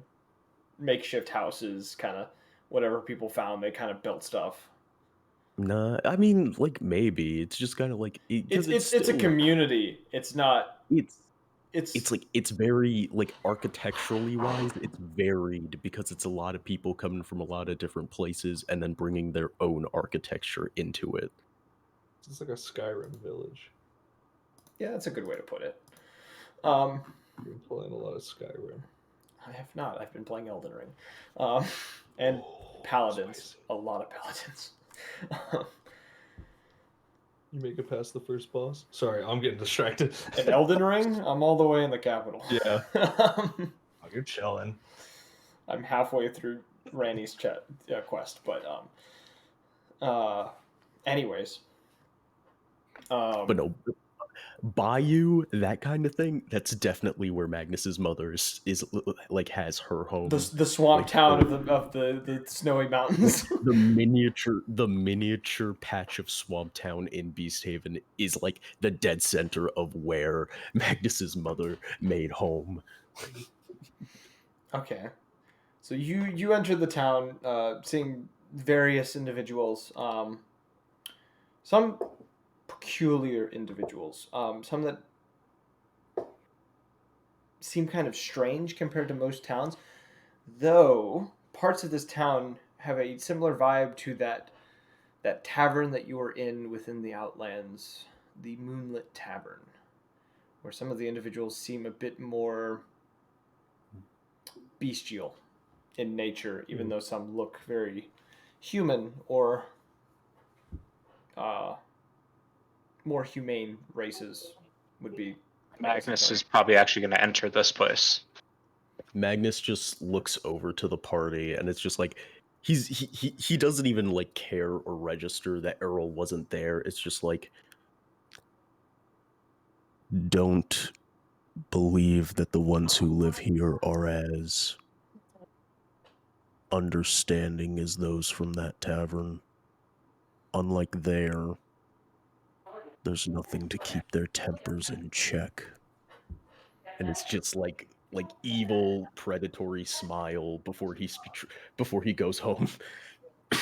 All right, so you guys are kind of led through this town, seeing all sorts of walks of life. At one point, you do see what looks to be what can only be described as a almost humanoid bear wrestling with a minotaur off behind one of the buildings in some sort of quarrel between one another. And nobody really seems to pay mind to any of these conflicts that happen. Some find it interest from a distance as they kind of grin kind of mischievously upon whatever conflict is happening or in some sort of amusement. And some of the people within this town, you notice as you guys are passing by, some give you odd stares, others look at you more of prey than as another person walking through the street. For some of you, it's an odd sensation. that you are getting off of these individuals. Trinket seems to be moving she's kind of keeping just behind Magnus and like trying to almost hide behind him. Whenever he clocks any of those looks, he just gives a big grin with fucking like his gnarly fangs. Often some of those people don't really stop. Some of them kind of almost give out like an irritated like huff and kind of turn away. You get various responses from the individuals in the area. And as you approach the small, well, not small, but the almost biome kind of hut of where your mother lived, you do find that the front door of it seems that whatever happened here, no one touched this place after it happened. The front door is hanging awkwardly off of the hinges, still kind of intact, kind of floating in the wind. There's a couple burn marks as well as holes within some of the woodwork along the front of That's the a building. Tuesday night when Dad gets back drunk. Like, Yes. Well, you would recognize the holes as kind of bullet holes, kind of scattered upon the front. There's a few things of dried blood here and there upon the lawn that kind of froze up in the snow and haven't been kind of taken by the elements, as well as along the porch and other places. And as you kind of make your way into the house, you find that a lot of the trinkets and various items that your mother had within the space, a lot of them have been broken or missing. Glass shattered across the ground, chunks of splinters of wood and deformed metal kind of scattered on the ground as well. There's a cauldron that seems to have a very large dent within it as well, that's been rolled over off to the side and is kind of sitting awkwardly against the wall. And most of the furniture within the space has also been destroyed.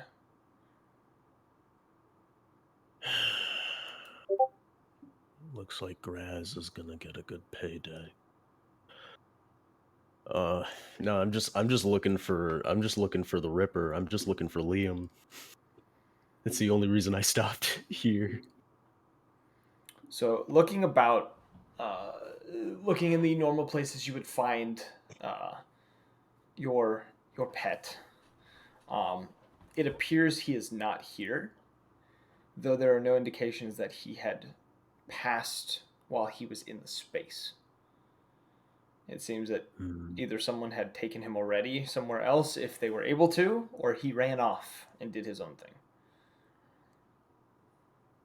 How much time do we have left in the day? Around this point, it would be nearing the end of the like kind of probably a few hours before sunset. Like you're nearing the end of the day. Magnus would just like, is the door like on the ground somewhere?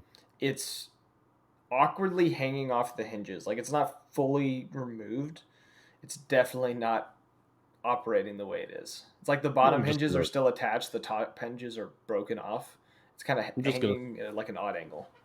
Just gonna straighten it out and kind of lean it against the door frame so it sits closed, and it's just like, we'll stay the night. And he'll just like try to find some spare bedrolls or something, clear some space out on the floor. It's not hard to find stuff that you can lay on.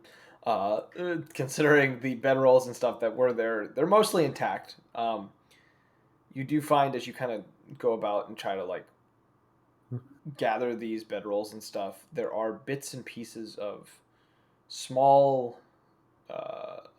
lead balls within some of them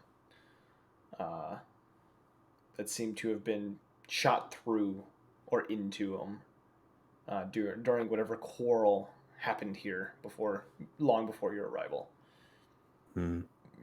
Do Last you know time I anyone who felt- have taken your dog? Probably my father. He's a good hunting dog. He also has my mother's scent. Last I've seen one of these, I was digging it out of my shoulder. They're annoying little things. Use fire to send them towards their target. I spend too much time on the water to get used to them. Whatever powder they use to ignite it, and it gets wet. It's useless. You still want to hunt after your dog tomorrow? No. He's strong. He's smart. He either finds me, or he's with someone he can stay with. I just need to make sure he wasn't alone. Okay. Errol's gonna pop a squat, open up the bag of holding, and then just plop the purple thing onto the ground. Green's gonna when you rub her hands together. It makes like a loud thud as you kind of put it down. Just dong, dong, dong, dong. So this is the cause of all this trouble. And as Yeah. It. you Sorry, all kind of like get a continue. look at it, and you see it swirl like it almost seems like it's full of a purplish black liquid. As when he put it down, it seemed to react, and the whatever this energy or contents within it seem to react to the movement and swirl in an odd way to react to hitting the ground before they go back So- to their previous state of just swirling in an infinite circle. It's like a chug jug. You're smart with this kind of stuff, Andraka. You can make heads or tails of it. The mages were trying to give this to the dragon. I nabbed it before the dragon could grab it itself. What do I gotta roll something? Arcana check. Yeah. Do you know what this Dragon Ball does? Do we collect 6 of them and then we make a wish? Well, we've already got one of them, so. I don't see. Although I'm gonna get wish naturally once I get, I think, level 20 or whatever. Damn. What did you roll, my friend? 11. You've never heard of this object in your life. You've heard of many strange artifacts and various items, most of which, the ones you are highly familiar with, are the ones that are associated with great nightmares and atrocities. This one, however, seems to evade, or seem to have evaded your studies in such matters. I look at Errol and shrug. Alright. Kind of nod and then pull out my wrist with the tattoo on it and be like, Dalgaman, are you sure you don't know what this is? Any hints? Do I drink it? Who's Galgaman? The demon I made a contract with. Uh, The Not demon. eyes on your tattoo glow a little bit. And the only thing that you get, he seems to say things, but you don't quite understand them. And the word that comes out that you do understand is observe. Observe? You made a contract with a demon? Yeah. My sister is going to love you. I'm trying to get more, so if she has others.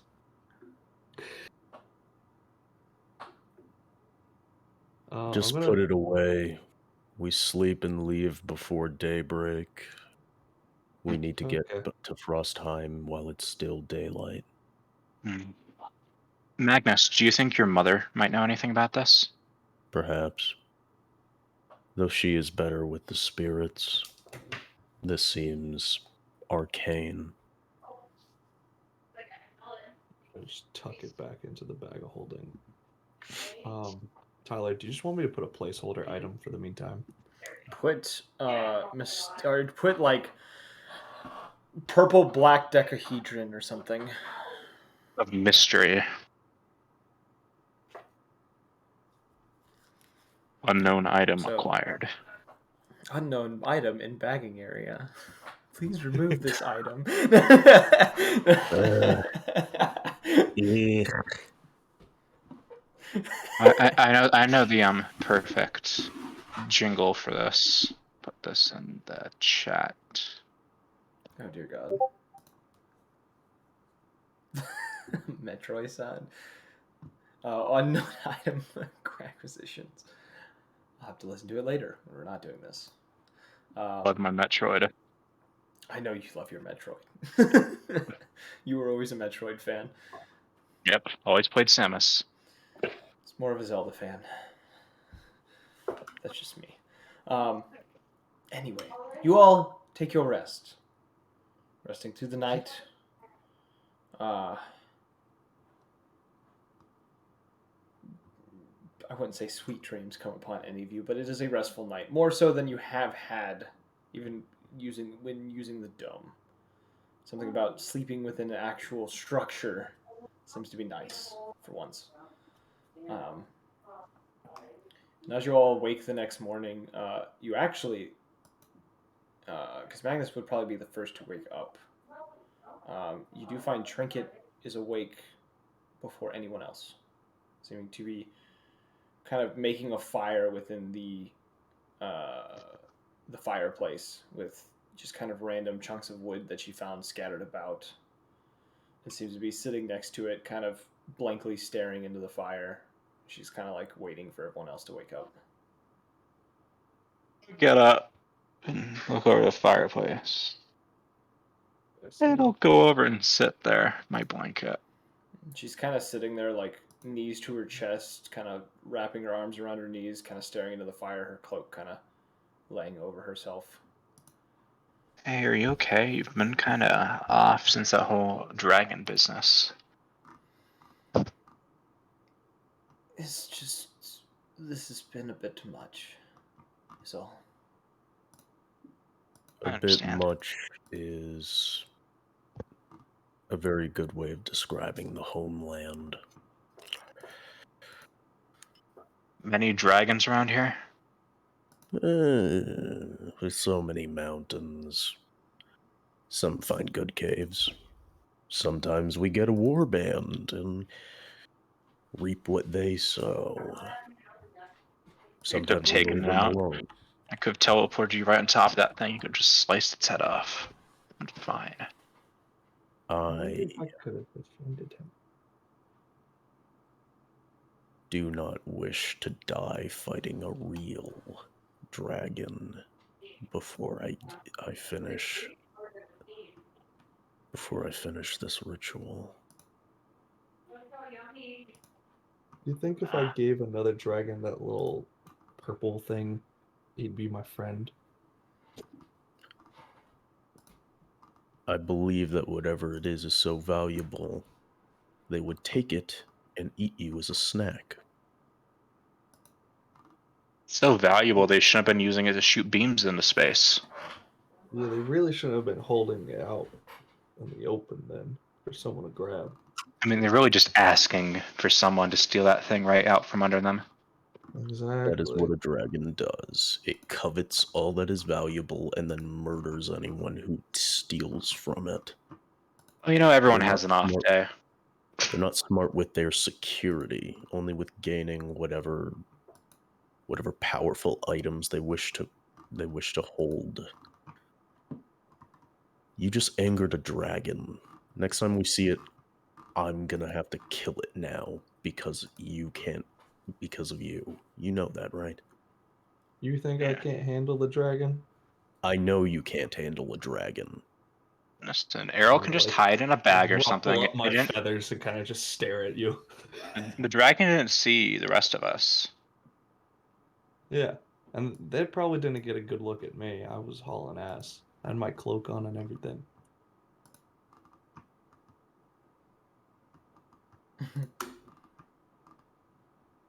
I heard that chuckle, Tyler. You know, if we ever come in dragon territory, I can just cast polymorph on you. And, Or I can just hide in the snow. yeah, better safe than sorry. A dragon Oh, has yeah. been a better sense of smell than anything that even lives in Beast Haven. I can just roll in shit. Yeah, sure. We'll see how well that works. Let's go. Sounds good to me. Sorry you couldn't find your dog. It's fine. I would have been more upset if he was still here. Aaron was just gonna be chuckling to himself as we leave. Just like All right. So as you guys leave the cabin, the door returning to its awkward hanging position. As you guys push through it, the hinges growing a bit more weaker from the door kind of swinging on its odd angle as you guys kind of come out. Some of the individuals living close to this little hut, kind of notice you coming out, kind of giving odd looks before noticing Magnus and kind of moving off onto their own, minding their own business once again.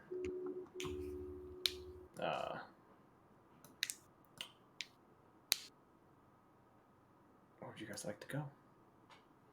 We're going to Frostheim, man. Okay, making sure it's like I still got work to do. All right. I still got work to do, man. You guys begin your travel away from the city of Beast Haven, northern further towards the city of Frostheim.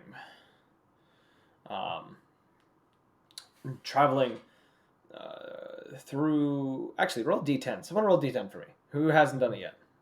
I think Andraka. Andraka, roll a D10 for me. Tell me what you get. These are deadly conditions. 1. My Ugh. God, yet another blizzard has come. As you guys are traveling, yet again another, as Magnus would call it, normal winter storm. As these blizzards are quite common. To the rest of you, quite freak and undesirable storm has come upon you once again. The snow. Who's the slowest party member? Huh? Who's the slowest party member? I would probably have to Pretty sure it's say me. everyone who walks a 30 speed. Me. Yeah, so. Andraka would probably be increasingly slowed because wizard and ice place. He's got cold resistance because of a feat that he got from his god. Hey, that's handy. If there was only one, if it was only one person, then I could just literally fucking carry them. But no, it's Trinket like- also has a 30 movement speed, so. I also have a 30 movement speed. Yeah, so. I'll And technically, take the lead. due to the storm, your speed is technically halved even more. Or it's halved because of difficult terrain. As the storm would slow you down because you would be unfamiliar with said storm. Mhm. So. Would I be familiar with the storm? I'm from Tiberia. Yeah, I'm from Tiberia. You would be acquainted to winter storms from the bit of traveling you did after your little incident. You're the halfway point between Magnus and Journey. Yeah. Oh my How far god, is- yeah, I'm in Riverdale. I'm right there. How far is the nearest settlement?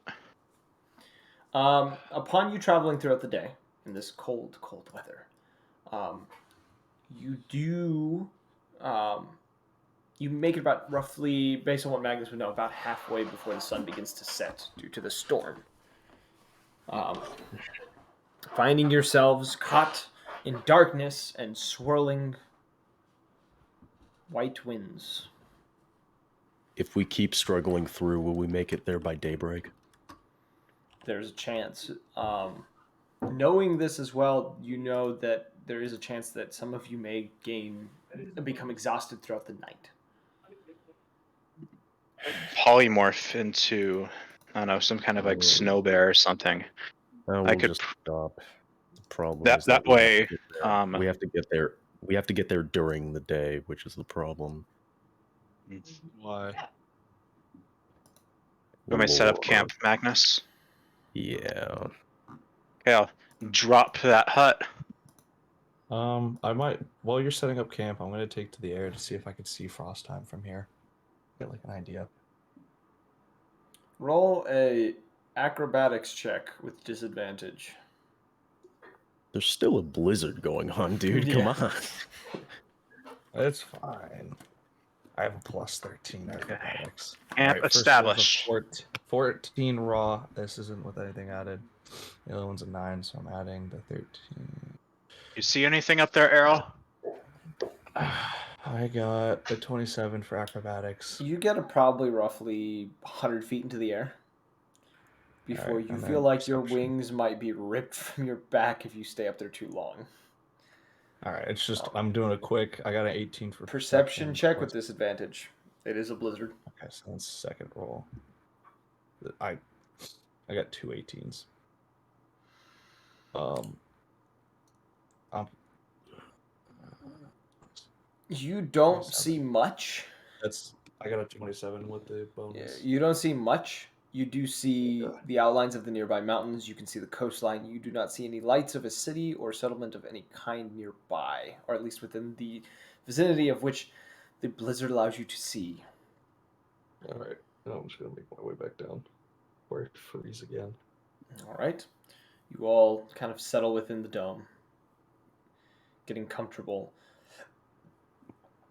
looking kind of between each other as you are all preparing to rest. Would anyone like to take first watch? Yeah, I'll do take it. first. Oh, never mind then. Rest. All right, Journey, you take first watch. If you would like, roll a perception check for me. Only 11. I almost landed on 16, and then I hit the edge of the screen. 11.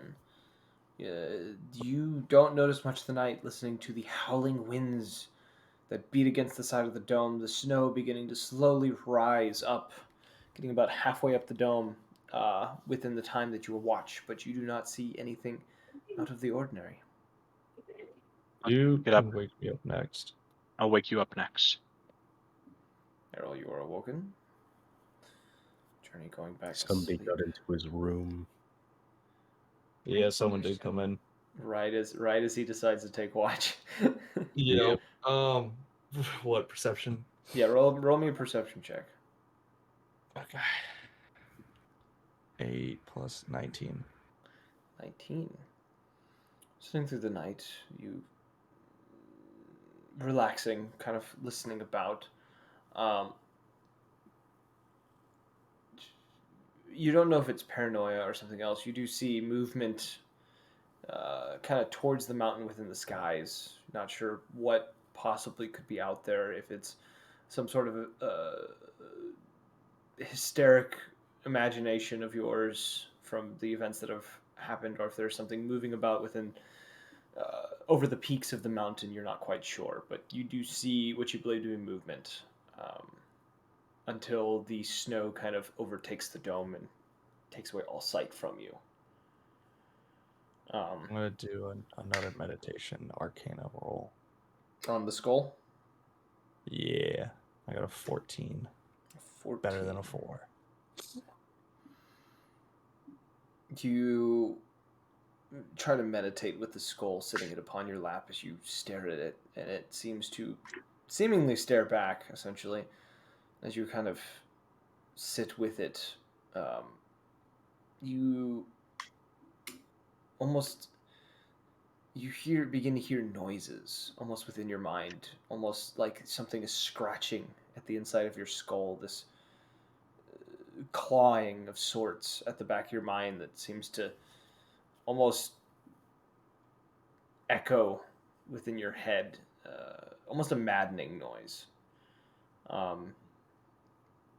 And as it continues, and you continue to try to push into this entity and try to get something from it, you hear this distant moaning and screeching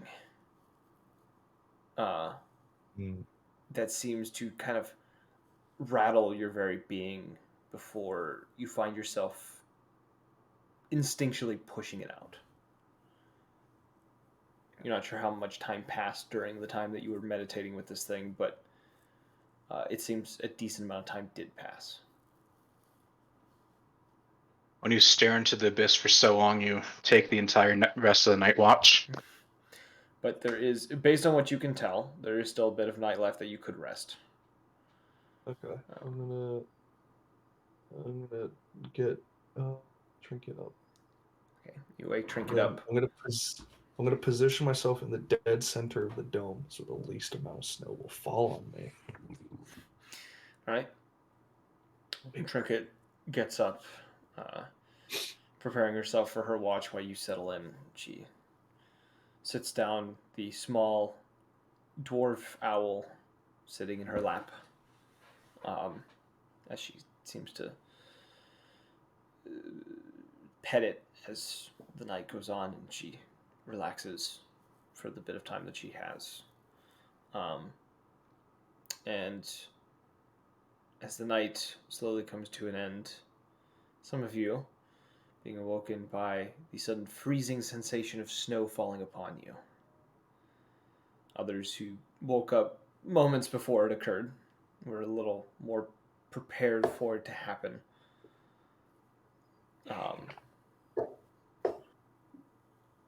And as you kind of pull yourselves from the snow, you do find, some of you do find, as you kind of get up,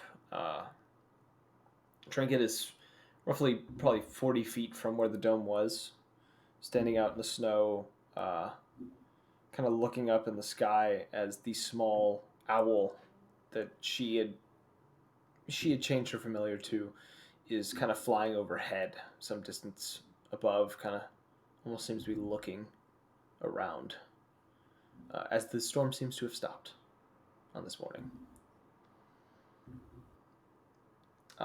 And as you begin to travel once again, it doesn't take long for the city of Frostheim, or the town of Frostheim.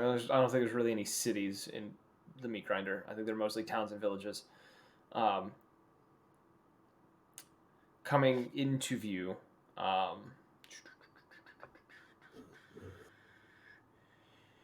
this seems to be more of a stone town, or stone-built town. This one seems to actually be more established than some of the others. You find a very, compared to some of the two towns you've already visited, this one seems to be more, I would say it'd probably take on more of a, would you agree that it would be kind of more of almost like a Roman take of like how the buildings are? Like they're mostly stone and like chiseled architecture type deal. Maybe not Roman architecture specifically, but the way it's built is more stone based. So it's Windhelm from Skyrim. Yeah, because it's built to, Hey. it's definitely a place that's been built to last. Yeah, So it yeah, is the Rome of the Meat Grinder. it's just a place that is built to be here long after all of us are dead and gone. Yes, so that's what I got from your thing. Alrighty. Perfect. I'm good. As you guys kind of see this stone town coming into view, somewhere within the center of it looks to be this large circular structure of sorts, kind of within the center. As you get closer within this town, kind of being able to identify various buildings, but you have arrived in Stonehelm. And Magnus, you would be able to identify this kind of centered structure. Yeah, never Large, like, mind. I would say like a smaller Colosseum, kind of fighting pits type thing. Because it's probably built to last. And I'm calling it. No, it's definitely a dome of some, or not a dome, but a Colosseum of some sort. I just thought I thought you said something weird as all. No. You recognize this as the fighting pits of Frostheim. Yeah. First order of business is just finding like the closest tavern, because this is the kind of place where there are many. There's enough that you don't bother learning their names. Mm-hmm. They probably weren't even named. They're just there. Yeah, most likely. Not too hard to find a tavern. Is there anything like arcane or magical items that shops that might be in the area? It's a What an question for- interesting question.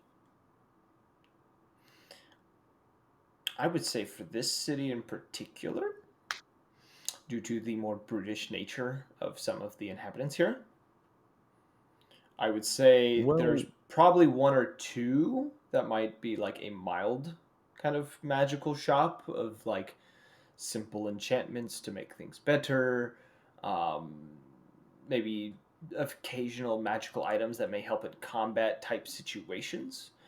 But there's not gonna be anything extravagant by any means. well, There's no like library research or anything like that. Anyone who would have knowledge. I love that he just keeps saying well. What were you gonna say, Dread? Oh, I'm waiting for something. because I don't know how. I don't actually know how you would find that stuff. Because we got here. What time of day did we get to Frost Time? You would have gotten like just before noon. Just before noon? Then I really don't know how anyone would figure that out. Like I would say in this town, Magnus would definitely know they do exist. There are like one or two magic shops here. Oh, yeah, if he was asking But Magnus, that yeah, makes they sense. are a rarity that's- at that, and there's not Yeah. really a place for book knowledge of the arcane. As I said before, this is more of a brutish town of gladiators and combatants of sorts that seem to favor the strength and power of an individual over possible knowledge they may have. So this is more of like a Black Rock kind of question. Yeah, this is Fight Club the town. All right. I That's- mean, That's I don't know. I I should have guess. guessed by the Coliseum. I guess if you, yeah, I guess that's a good immediate impression. I Fight Club the guess. town. I guess that's an immediate impression if you don't actually know what it is. I guess. Shit. Oh, if it's Fight Club the town, why is it marked on the map? How do we know about it? Unlike traditional Fight Club, they want you to know about it. They want slaughter. Yeah, Well, no, Magnus, I feel like Great. how Magnus would even enter the limits of this place is just kind of like, just like looking around, seeing the completely empty streets, and just like not even being surprised, and just immediately trying to find a place to get a drink. Okay. Fair. Yeah, it's not too hard to do. Magnus probably knows every single spot in this town. He probably spent a lot of time here. Yeah, a lot of visiting to be done. Yeah, he just like, cause fuck yeah, no, everything's empty. He just goes to a fucking tavern. He goes behind the bar and just like pours himself some stuff. And it's just like, we have to stay here the day and the night. We can leave tomorrow, daybreak. okay, where is everyone? You'll find out. Oh, that's ominous. Not worried at all. They fighting a dragon, I hope. No, Well, once we're out of here, what do you need to do here, Magnus? if we're going to research that orb, we should go to Strixhaven. Other than Beasthaven. it's the Strixhaven, closest. that's the country at war with my people, right? No, Starstag. No. Sarfstag, I'm sorry. In universe, I would know that. In Then we universe, can you go would to- know that. Then we can go to So- Black Rock for better armaments. Then we'll go to Strixhaven. Giant's Bane. How many days' journey is it to Strixhaven? Strixhaven's closer than Beasthaven, so it'd be less than. It'd probably be a day and a half or something. Because like what this actually without without anything to slow us down, it would be like maybe a day or a little bit less than a day. Because Beasthaven the Frost Time was 2 days with that snowstorm slowing us down the first time. You mentioned there's monks up here as well. Which town are they in? Winter's Bane, that's further south. That's farther. Yeah. Okay. Yes. No, we're going to Strixhaven will be good for researching that orb. We'll need to go to Blackrock for armament, especially if we're going to kill a dragon. We'll go to Giant's Bane because I need to see my sister about that war problem. We'll stop at Winter's Bane for our monk here, and then we'll go to the Blood Keep again for the war problem, but also because I need to see someone. Well, any other towns here that we aren't hitting in our itinerary? Cragrock is full of slavers and dishonorable bastards. We do not touch that place unless it's for recruitment. I bring the dragon to Fair that enough. place. What? I'm just it's a joke. It's a prank. It's just a prank, bro. I swear. Just like whoa, I was kidding. No, it's legit. Like, what did you ask?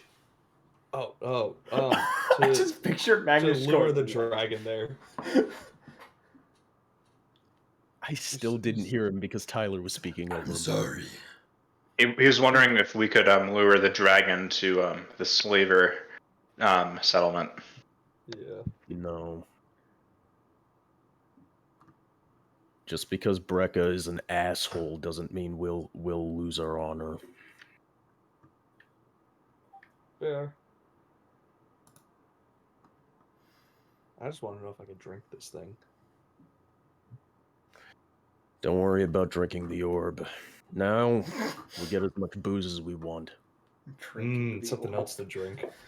So it's all free? Yes. What about general provisions? Think they have any food behind the bar, non-perishable we might be able to restock with? We can deal with that at nightfall.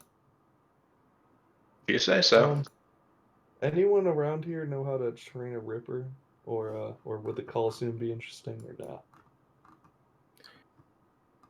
The Colosseum is always interesting. I do not know about a ripper. Fair. All right. Blood Keep is where those brave enough to tame any of the creatures around here usually stay. Well, I guess that's something to add to our checklist. Set Errol with a feral With a ripper. creature in Bloodhaven. I'm gonna go behind the bar counter and put the orb not into my main bag of holding, but into the other extra one that I was just carrying. Okay. I'm gonna Quarantine bag of holding. Yeah, I don't trust this shit. I'm gonna give that bag. I'm gonna like tap Magnus on the kneecap because that's my height. Just be like, I put the orb in here. I'm gonna go check out the Colosseum. Don't bother. Not right now. It's empty. Oh, that's sad. All right. They've got kegs around here. I'm gonna do a keg stand. Magnus just fucking knocks on whatever he's been draining because this entire conversation he's been drinking. It's just like, there's more in the bag. Errol's just gonna make his way to the bag. So you guys are Gonna get some cheap meat. So you guys are relaxing, getting drinks within this this tavern space. I want everyone to roll me a perception check real quick. Oh, I got piss poor on this one. Me too. 14. 18. 9. What'd you say, Journey? Was yours? 22. 22. Journey would be the first to hear this. Magnus would probably be the next. You hear somewhere outside the tavern. You hear you hear a voice. Just hear someone going, "Hello? Is there anyone out here?" Stay here. No longer alone. It's just immediate. Just stay here. And Magnus is gonna go to the door of the tavern. He's not going to be stealthy about it. He's just gonna open up and step out. Errol's gonna continue chugging. Just gotta down this motherfucking drink. I almost died to a dragon. I need this. I need this in my life right now.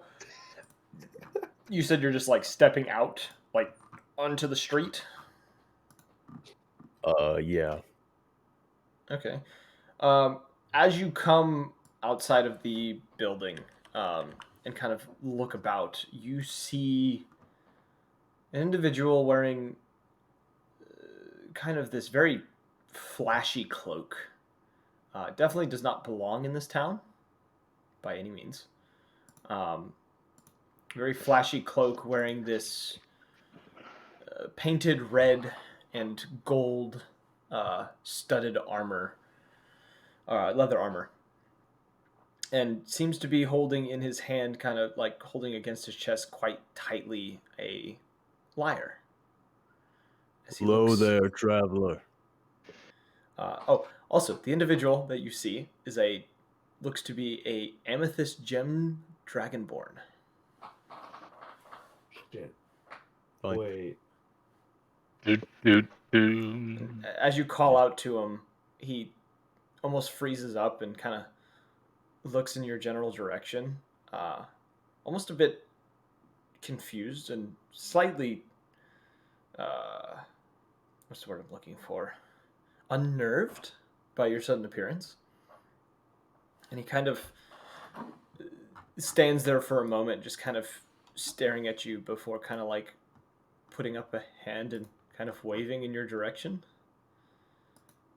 What are you doing here? And Magnus he's actually gonna move away from the tavern. He's not going to approach, but he just wants to get out further into the street, away from the building.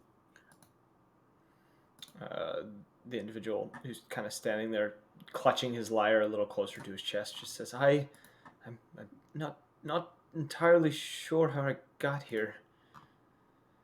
Oh, that's no good. Where is here? I'm Okiga Dud. Outlanders call this the meat grinder. You're in Frostheim. The meat grinder. How did I get so far? You'd see him kind of trail off for a moment as he's kind of like thinking, muttering under his breath. Nothing is truly far when you're always a traveler. You don't know what you're doing here? I haven't got a clue. There was just a Hmm. flash and I was standing in these empty streets. You came here at a bad time. I understand how surprising it would be to suddenly find a place empty like this. It's a little It's not like unnerving. You don't have to worry about that in a few hours. And why would that be? This place has a lot more life to it than it seems. My name is Magnus. Cal Emeth.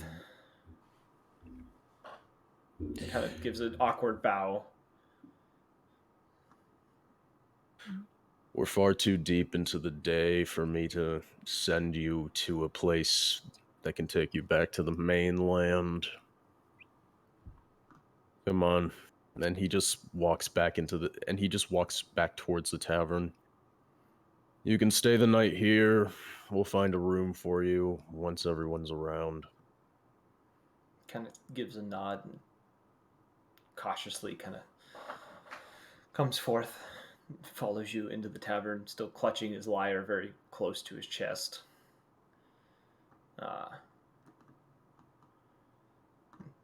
The rest of you, as Lyre? kind of like a old-fashioned kind of guitar, kind of smaller than a guitar though, more Okay. the medieval version of a banjo. I guess. That's even better. That's one way to describe it. Like, it's the size of a banjo, but it's more like a guitar. Rest of us in the cabin, did we hear any other conversation? If you decided to move towards the door and listen, How long was their conversation? as long as it took us to have it. All right. Yeah, Journey would have listened in on this. Errol is chugging whatever he found in the back right now, just continuously. Yeah, so Errol's in the back, and Drac is sitting somewhere within the tavern. Trinket is she's probably looking about, just kind of seeing what's in here. Magnus Sure. is just gonna go back to behind the bar and begin serving drinks again, mostly to himself, obviously. And he's just gonna say to everyone, including that the one with the liar, just like, there's no enjoyment in someone explaining to you how wonderful this place is. You have to find out for yourself. Mhm. As you say that, Magnus, I want Errol to fall out of the doorway after finishing the barrel Just onto Magnus the ground. Magnus would just pour a spirit and Roll. slide I, it I down want the you to roll a bar con into save him. for me to see how drunk you are. Roll a disadvantage, Errol, because you're drinking an Oh, entire keg, which is and I your am a size. small little bird. Yes. Jesus. Oh, fuck. Okay. First one was a 10. The second one is a 5, and I have. You Okay, can it's a you 5. you fall over with this keg. It rolls past you into the room and is still spilling a little bit because you didn't quite get all of it. You are on the ground though, burping and hiccuping, and just your eyes are, you cannot look straight and you cannot get up. I'm gonna army crawl over to the keg and to continue sipping out of it. Errol just feels like a fucking shot, like a wooden and metal shot glass fucking bounce off his head as Magnus just pours a spirit into it and just slides it down the bar and it just falls on him. Journey, having listened on the conversation, is gonna say what everyone's been saying. She's going to use her message cantrip to message specifically Magnus. Amethyst Dragonborn showing up under mysterious circumstances after we claim a amethyst dodecahedron from a dragon. That can't be a coincidence. Don't worry about them unless they do something problematic. Understood. It should be fine. They're not armed, so whatever they can do, it's obviously Hey, magical. you've never seen what an angry bard can do with a lyre. Exactly, which means if I have to kill him, I'll destroy his lyre, break his fingers, and rip his tongue out of his mouth. You. I would rather you not do any of that. I'm guessing that Magnus wasn't was the probably message. doing Oh. the whisper response. That's right. That's part of the message cantrip. Mm-hmm. Yes. Mm-hmm. Uh, Just kidding. Errol's I lie. just gonna- But he is looking very Errol's- concerned as he's kind of looking around the room. Errol's just gonna kind of point at the dragonborn, not even like directly at him, just kind of like It's in like his it's like vicinity. 5 feet to the right. Just you who You see like shiny. 3 of him. You see like 3 of him standing there. Magnus, why you brought so many people? They all have what are those? Banjos? You want to play cards? I'm gonna like Magnus rummage just- through my bag of holding, just trying to find my deck of cards. Magnus just pours a tankard of water and then a tankard of mead, and he just puts them out in front for the Dragonborn to take. It's just like, it's gonna be an interesting night around these parts. Go ahead. All this is all happening. Journey's going to put in some practice for performance because she hasn't had a chance to perform in a little while. He hesitates for a moment. He doesn't step forward. He's kind of keeping his distance a little bit, like kind of about 10 feet from the bar. And you watch his, with one hand, he kind of makes a slow gesture, and the tankard of mead kind of lifts up slightly and begins to move towards him before it rests within his hand without him putting down his lyre. Fancy. Magnus just keeps like drinking, man. It's just, he's waiting for nightfall. That's all he's doing. And you watch as the individual kind of looks at the mead for a moment, pauses over it for a few seconds before just downing the entire thing. Kind of lets out a sigh. Couple pants. Moved out of the bar and sets down the tankard and sits down. Magnus will just. Oh, sorry. Yeah, Yeah. Magnus will just pour him another one and just be like, "It's the sweetest you'll ever taste." I've drunken in many places. Nowhere in the mainland is better than here. As your arrow's just going to start climbing on top of the bar, now with the deck of cards in hand. I'm about to play some cards. Just drunk and stupor, trying to make his way over to Magnus and the Dragonborn, and then like pops a squat, just not even in a chair, on the bar. As this is kind of happening, the Dragonborn's kind of like accepting the reality of which he is stuck in. He does slowly kind of. You watch as he kind of removes his cloak and kind of rest it over the chair he's on, and you notice that the stud leather armor isn't traditional. That doesn't like cover all your arms, your legs. Like it's not like traditional like full body leather. It only covers his torso and his legs. The arms seem to be exposed. And down each arm, you see, now that this individual has kind of revealed more of himself than was before, you see he is covered in tattoos. Down his arms, one side seems to be kind of the left arm, kind of these kind of depiction of like thorny vines and briars kind of wrapping down his arm with a black serpent wrapping within them, the red eye kind of resting upon the red eyes upon its head that seems to be resting on the back of his hand. On the other, these luscious green vines, blossoming flowers, and other kind of bright glowing vegetation kind of wrap down his arm, while a draconic green eye rests upon the back of his hand, the iris, or the pupil seeming to be filled with stars, as the tattoos on his right arm almost seem to have a slight glow to them. How well can I make these out, by the way? Or are these just like a blur? It's a blur for you. It is hard for you to make any of this out. All right, that's good enough. I'm gonna start dishing out a game of blackjack. And you also notice, because Magnus would be able to notice in Journeywood, around his neck, it looks to be almost this tattoo of two serpent-like dragons that wrap around his neck. One black, one of white. The tails wrapping around each other, kind of just above around where the clavicle is, while the heads hover just around kind of the upper part of his neck, on either side of his windpipe, kind of growling at one another.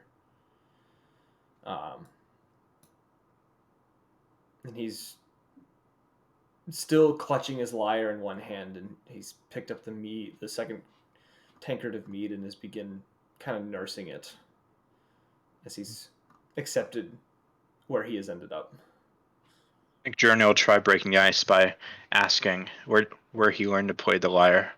He says, a good friend of mine taught me some years back before he passed away. Sorry for your loss.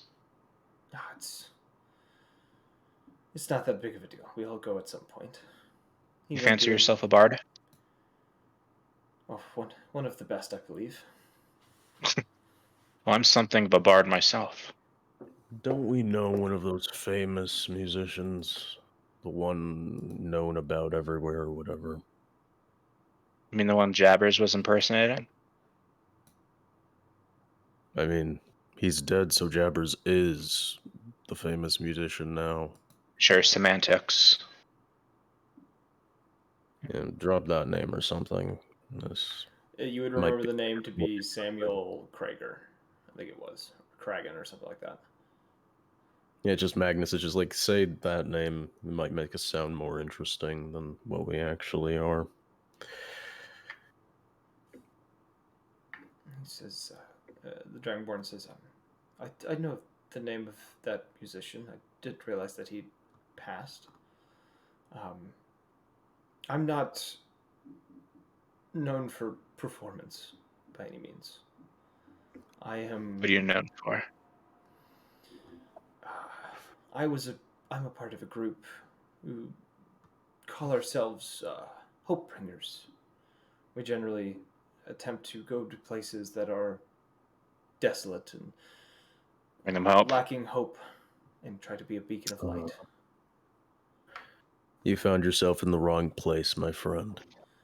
I'm sorry to hear that. This was the last place I wanted to be. Oh, Unfortunately. That's That's cute. You want hurtful. hope. Ah, you got a 12-mile way. Well, think about it I'm like picturing this. you like just pulling The cards from cards. the deck. It's like not even playing a game, just randomly pulling No, cards. no, I'm trying to give two. I don't know how well I'm doing. Like it's taking me a couple seconds to give each person two. Yeah, it's just like Magnus is just like, oh, how hurtful. Well, if this is the last place you wanted to be, it's all up from here. This is one of the only places I suggest mainlanders actually come to when it comes to the homeland. How sad. Let's see what the house gets. Errol just falls off the fucking bar. The Dragonborn doesn't really do anything, just kind of watches you hit the ground. Why would this be the last place you want to be then?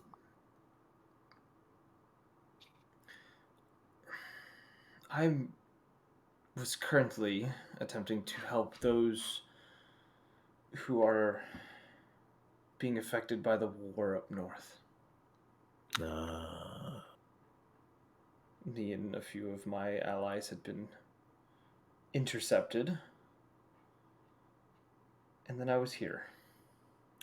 Actually, would you be so kind as to tell me if there are heavy death tolls in that war? How goes the war? Well, it depends on which side you're for. It doesn't matter, a body's a body. Casualties are decently high, as many wars in the past have been known to produce. Now I really must see my sister. The city of Bay Ridge and Field Point have been lost. Those are in Almoria, right? Yes. And I mean, out of universe. there is an attempt to... Sarstag is attempting to take Stone Farm, last that I known. And Journey's definitely looking a bit grim right now. Though the king and his son have been pushing them back, best that I know of. Though we were... I wonder... Hmm? No, never mind, I'll say it later. We were attacked in the mountains beyond the Almorian troops by a group of mages from Sarstag, as well as an individual that was leading them. I don't believe that my allies shared the same fate as I did. And to be honest, I don't know how I managed to get here after the encounter. Mages, huh? Yes. We recently had a run-in of mages ourselves.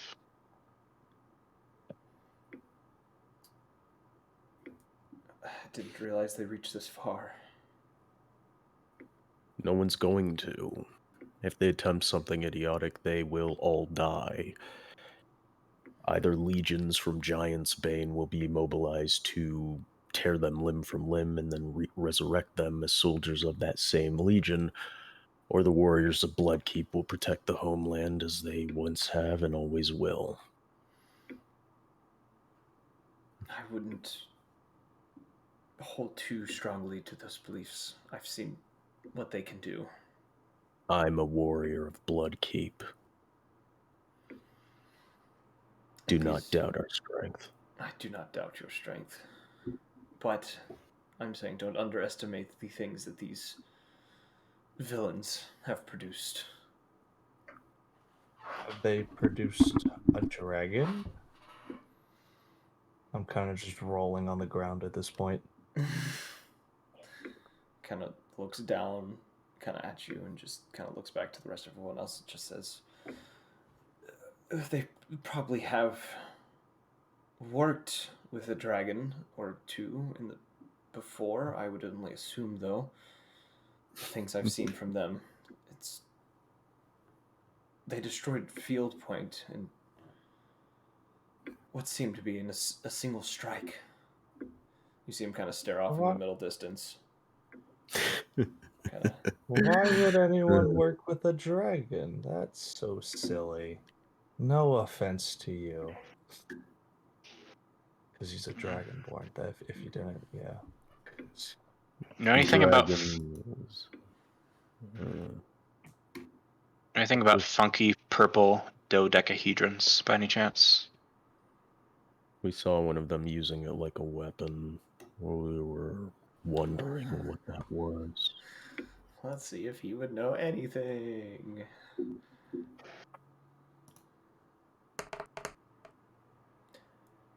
I've not heard of anything of the sorts, no. Okay, ignore it. Alright. But it doesn't matter. You see, the bastards of these lands, they have power beyond such interesting things. I mean, what else do you call it when the creatures that smile down upon you are both gods, devils, and demons? It gets like this sometime. Demons are friends, not food. Yeah, the one on the floor is in a pact with some demon or something. Yeah, I got 2. Don't get the numbers wrong. I'm gonna throw a card at you. Spirits are different, Owl. Spirits are... It eh. looks the same to me. Like, so he's currently possessed by I don't know whether spirits. the priestesses will hate you or love you. It's It's a little very hard alcohol to tell. joke for you right there. Kind of. I'm gonna slap the skull on top of the counter. I'm gonna like, tell me this isn't a demon. That is a spirit. There is a difference. Let's see if this individual knows what that is. He just kind of looks at it in confusion and awe. What time is it? Because Magnus needs to get out to the edge of town, like, during sunset. It's probably because you guys would have gotten there. I told you around midday. By this point, it'd be like mid-afternoon. Yeah, he's still just waiting for sunset to begin because he has to get to the edge of town. Okay. As the Dragonborn kind of looks at the skull for a moment and looks at each of you for a moment, kind of pauses and kind of stares at his mead. Proceeds to down the entire thing again. Sets it down, kind of with a sigh. I wonder how desperate that king will be. Perhaps the homeland can get an interesting little payout from royalty for helping with war efforts. Randhelm is rich. Probably could make a hefty sum.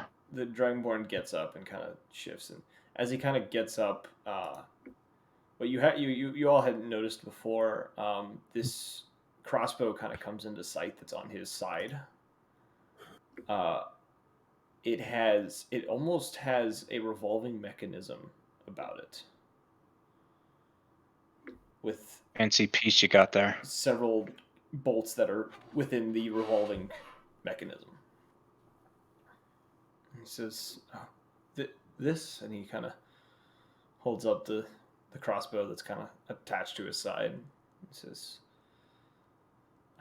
I was given this by an artificer that we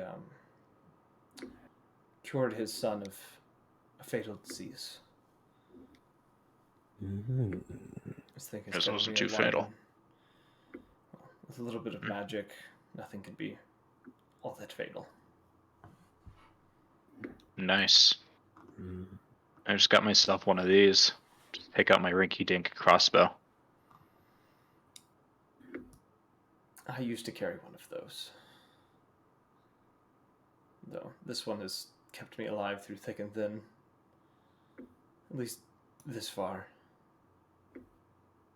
He kind of moves over to like one of the tables and off to the side and kind of begins to like set down his bag and his cloak and kind of is putting things to like kind of together to like keep nearby. Kind of sits down, like kind of one of the booths within this tavern, and just kind of takes a seat. As he's kind of sitting there, he reaches into his bag and pulls out what looks to be a deck of cards of sorts and kind of mindlessly begins to shuffle through them as he's kind of sitting there in thought. Errol's gonna perk up at the sound of cards. Flat back onto the table. You're going over to the table that Cal is at? Are you getting on? Did he move tables now? He went to the table. He went to a table off to the side instead of the bar. Okay, shit. Sorry. Imagine Errol just rolling on the floor to their table. I'm gonna climb up onto the bar. Is there any cups of mead that are just out? Yeah, Magnus is pouring, man. I'm gonna motion to Magnus for one. Can you give me one? Yeah, just gonna, cause he's gonna do like that slide it down the bar thing. So Pour me a drink, bartender.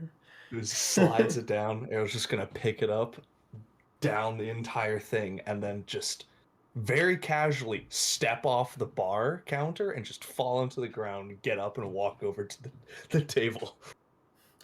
Errol, I want you Magnus. to roll a dex saving throw for catching the tankard first before we do anything. Oh, you're gonna be With disadvantage. 19. I'm gonna say with disadvantage. Oh. this is exactly why I did I had that. a 19 originally. I got a 15 and then add 9 to that since it's a saving throw. Okay, yeah, you do catch it with relative ease. It's a little bit of a fumble, but you do catch it. Drink it, down it, just step right off the bar, hit the ground with a thud, just kind of face first, just hits the ground, and as being in a drunken state, you can fall from anywhere and you won't get hurt. And you kind of He's been around enough drunk way of the drunken fist monks to know what's happening. And you're wandering over to Cal.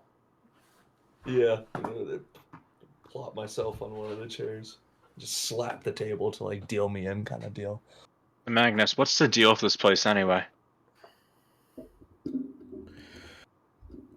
When the sun begins to set, if you'd like to find out, you can come with me. I'll show you. Be happy to. Trinity kind of appears and just like, I'll come along too. There. And for you, Errol, the Cal kind of looks up at you as you kind of make that motion. He says, "These aren't playing cards." I'm gonna slap my playing cards down on the table instead. He says, "I'm not much for card games." What are you much for then? And what Errol. are those if they're not playing cards? That's kind of silly to just They're have cards. They allow me to look into an individual. So who are you looking into? Are you an investigator? I thought you were a bard. Not in the means that you're thinking of. I can, with the cards, can see into a person's past and present and future. If that Like, makes sense. what, one of those tarot card deck things? Yes. Tell me my future then. And then I tell us, and I point to the arm, our future.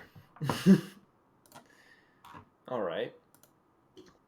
He kind of gives you a look before You watch as he begins to shift his hands in these odd ways, and some of the deck almost seems to be floating between his hands as he's kind of shifting through cards. And the eye on the back of his right hand begins to glow as he begins to shuffle these cards in this odd way that you've not really seen anyone shuffle cards before. As he does it, he begins to move the cards about. I need you for me, Errol.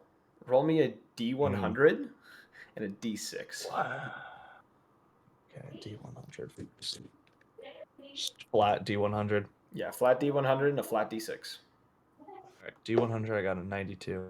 D6, I got a 6. Okay.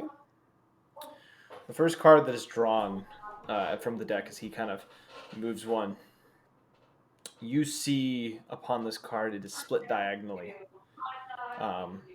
almost appearing like that, like a slash through flesh, as there's a kind of almost blood splattering painting across the center.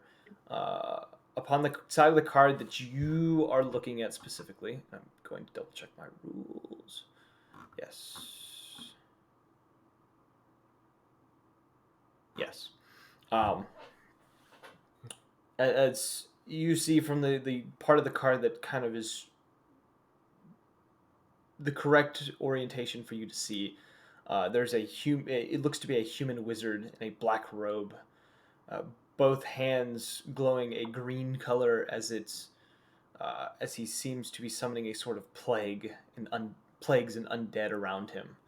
The other side of the card shows a man in shining armor with a divine glowing sword in hand, this radiant aura coming off of him as he is holding the sword up in almost a pose of triumph.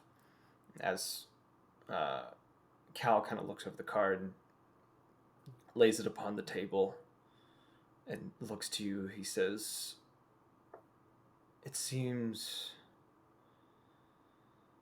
you have a dark history, things that you regret, things that you've done, terrible things that have come upon you from others, and you've retaliated. Tearing people from their homes and destroying lives because of an anger inside of you. I need you to roll another D100 and a D6. I'm going to have you do this 2 more times, essentially. With each card, you have to roll these checks. It's a 12 for the D100 and a 1 for the D6. I got complete opposite that time. Yeah. The next card that shows, you see this boundary around it of decay and rot. Let's see.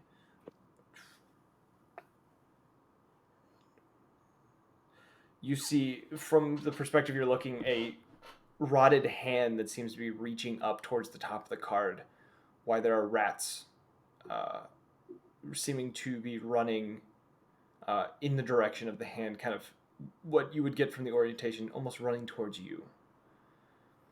And he says, he says, you have a plague within your life, something that has continuously tainted you,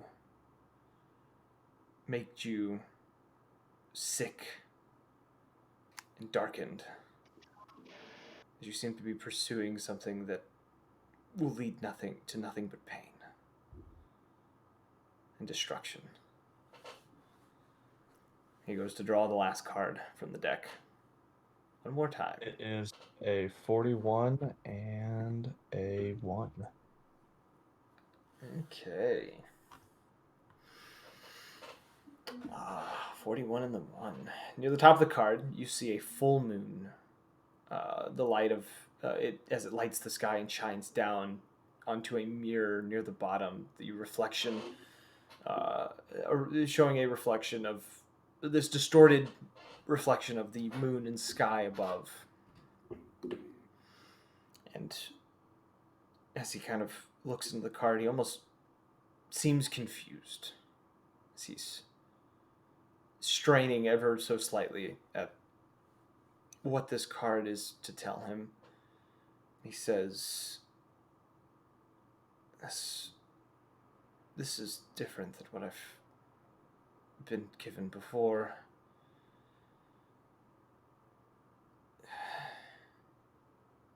This card doesn't...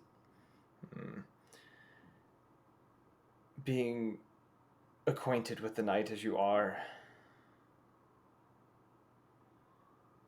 it almost seems that there is something watching over you, attempting to guide you away from the path that you're taking. Or at least, maybe I'm being hopeful that that's what it is.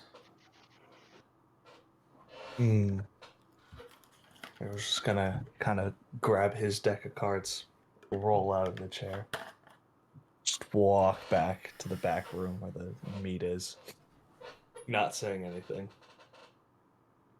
You watch as the others watch as the cards that were removed from the deck seem to almost retreat back to the deck and slide themselves within as he kind of holds the deck in his hands again, the glowing of the eye on the back of his right hand seeming to fade as he lets out a sigh. He kind of stares at the cards for a moment.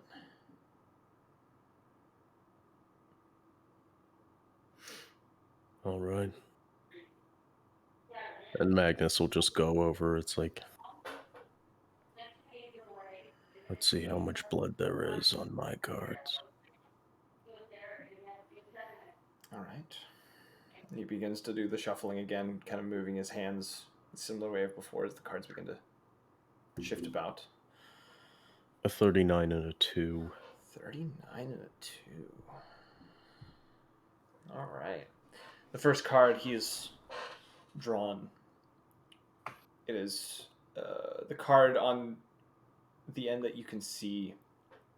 You see kind of up. It's up the right side. The card facing up the right way for you is a dwarven man huddled against a wall in beggar's clothes. His hands are out. What the fuck happened to my... Oh, there it is. His hands kind of reaching up towards the sky above him, almost asking for what he cannot be given. And on the other end of the card, you see an elven teen holding up a almost divine sword as he's surrounded by a crowd having cheers and praises around him. This light shining down upon him as he grins in confidence, looking into the sky as he holds the sword above him. And as Cal looks over these cards and moves his hand over it, he says, You are rejected, or at least in your past, whether it was society or the world. I can't tell, but you are different, and for it, been pushed away from the rest. He goes to draw the next card. 86 and a 1. Okay.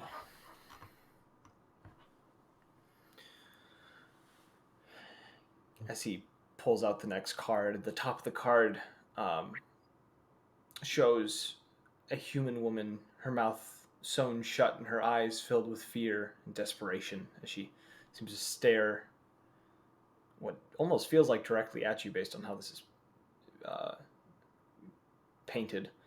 And on the bottom, there's a dwarven bard speaking tales to an audience, a book in hand as he looks around to the various people that he is speaking over.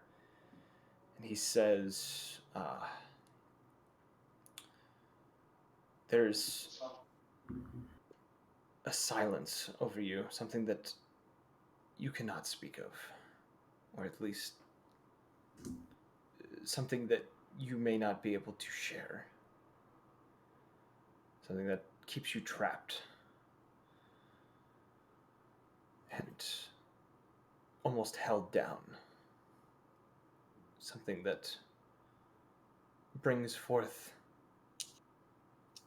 fears and things that you wish to never occur. A dark secret, one might say. Is it really a secret if you don't know what it is?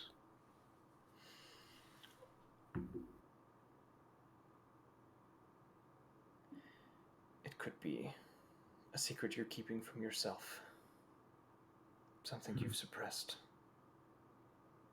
As he kind of makes eye contact with you, there's almost a sense of understanding and almost reassurance in his eyes as he kind of stares at you for a moment before moving his eyes back to the cards as he's continuously to swirl his hands around. A 98 and a 5. 98 and a 5. The last card that is drawn, one that seems to mirror two similar environments. The top of the card that you can see shows a small plant peeking from the earth, showing the signs of the beginning of life, as the soil around it seems to be rich and filled with the needed nutrients of whatever this plant may need. The bottom, the side that is upside down to you, shows a similar space with in the place of the tree, a severed hand with mushrooms growing about it, the flesh decaying and rotting as the terrain around it seems to be dark and decayed. He, looking over the card, pauses for a moment as he kind of brushes a finger over the card and says, against all the odds, in the end, there seems to be a chance for you to grow into something better. Something not quite as dark as what you might be now. Something that could potentially make a difference in this dark place that we live.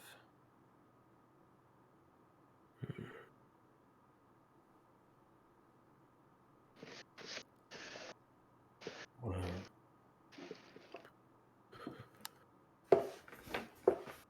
I'm going to go outside now. He gives you a nod as the cards retreat back to the deck as they had done before, his hand closing around them as they return, the glowing on the back of his hand dissipating. And he closes his eyes and kind of sits there for a moment as he takes in what he had just told you.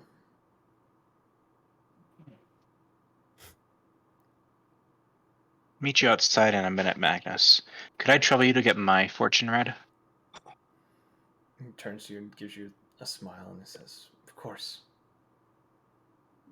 It's one of the many talents that I share with those I encounter.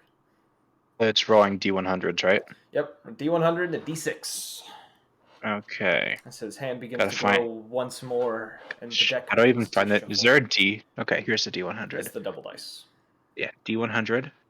So that's a 16 A 16. and a D6, you said? Yes.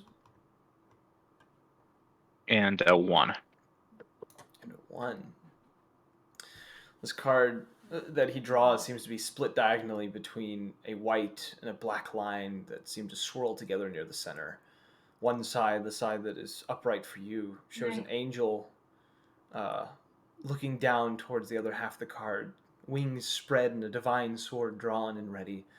On the other side of the card, a horned devil with a hellstone staff in hand and a large leathery wings extended out as to look back at the angel.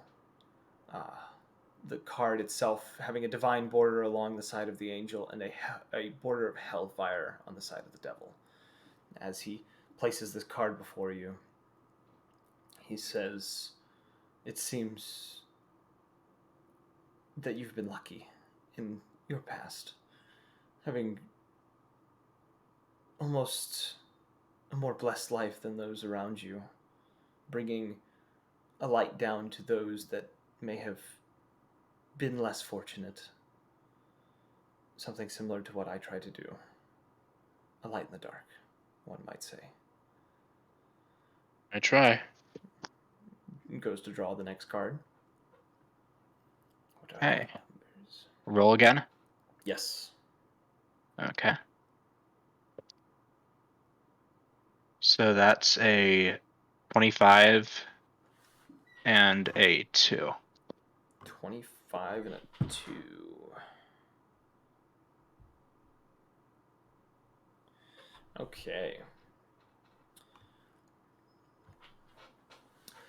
The card is divided by top and bottom, seeming to have mirroring environments. The card that you can see, the top part of the card you can see, uh, there's a large figure in black armor.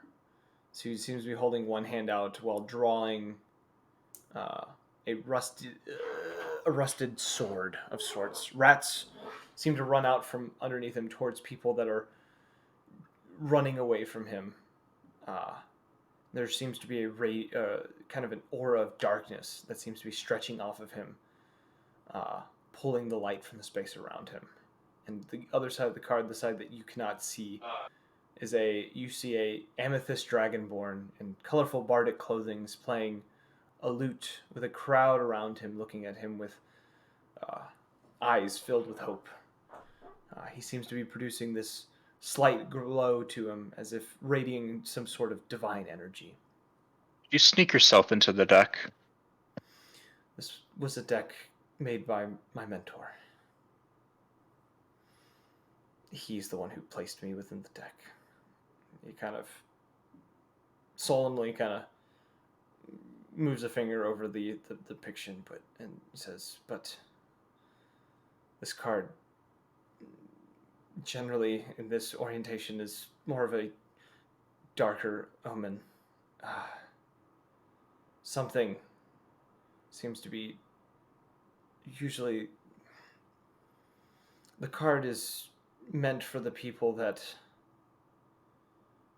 it's drawn for, but in this case I believe it is something different.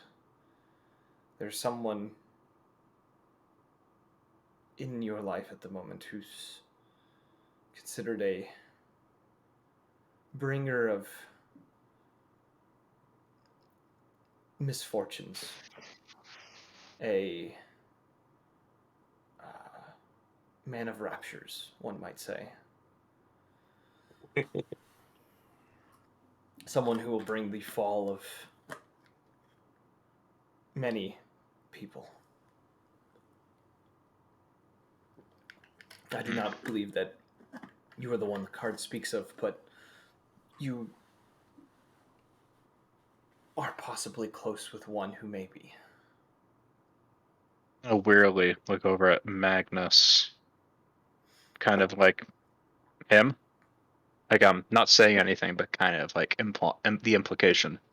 The Dragonborn his eyes go over to him and look between him, and his eyes move to Andraka for a moment before looking back to you and just says, "It could be any of them, or it could be someone who's entirely different. I would just be wary." Thank you. He goes to draw the last card. Okay.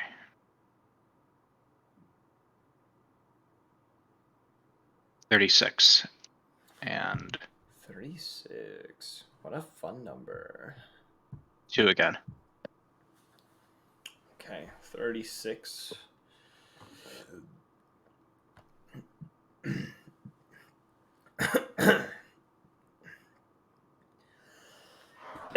Sorry.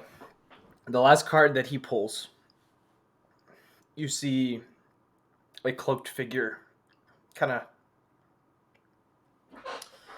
on the side of the card that is upside down to you, while at the top there is this beautiful diamond.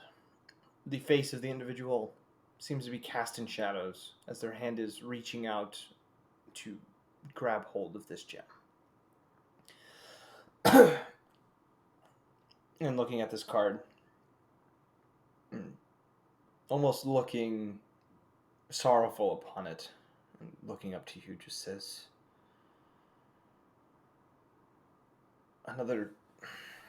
this card,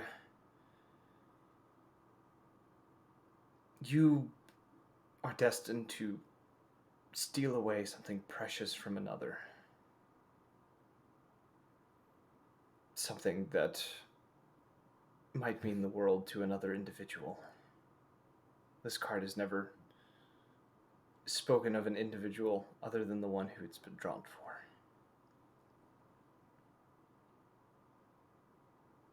So this thing is the key. It's hard to tell, but you will most likely forsaken one in order to save another. If that is yourself or someone you care for. And it's not necessarily a physical object, is it? Not always.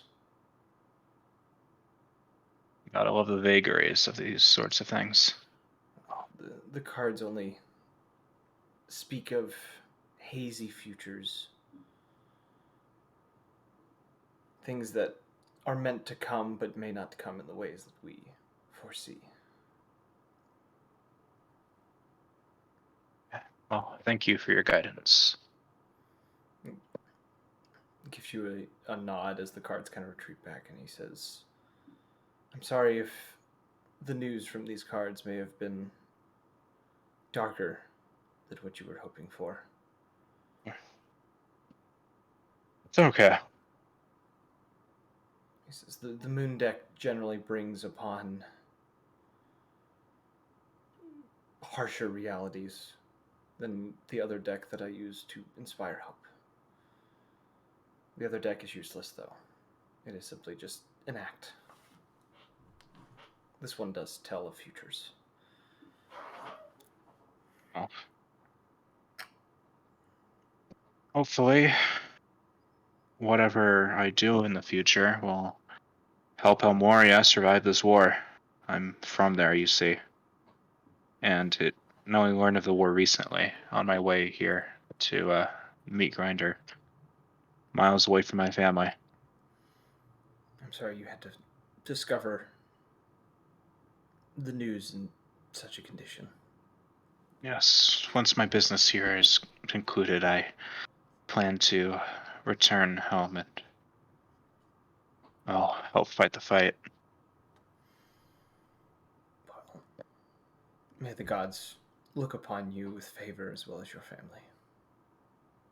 I'll kind of like kind of hold my holy symbol I received on my way here, and I'll think that might already be happening. Trying to train as a cleric once I get back. Then you have your hope. I would hold tight to that. I'm gonna tighten my grip on the symbol. Thank you again. He gives a nod as the deck kind of reforms itself within his hands, and he closes his hands around it and lets out another sigh, almost as if doing this seems to bring him some sort of sorrow and guilt each time that he uses the cards.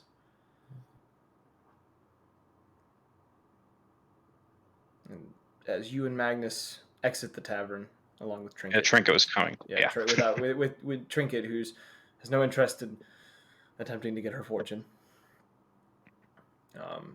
Is anyone else wanting to do anything while this is occurring?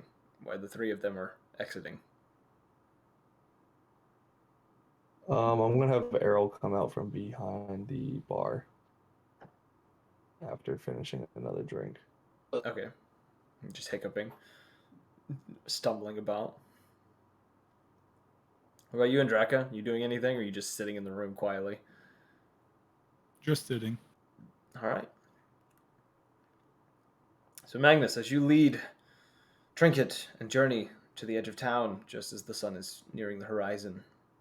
Yeah, I'm gonna go to a spot where I can look out to the water. Okay. I'm just gonna sit down and pop a claw on my thumb and cut the palm of my hand open, and he's just gonna sit there and wait for the sun to meet the horizon. Okay.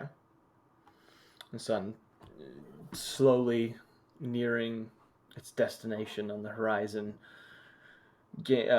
entering its resting point near the end of the day. I assume you're just dripping your blood somewhere.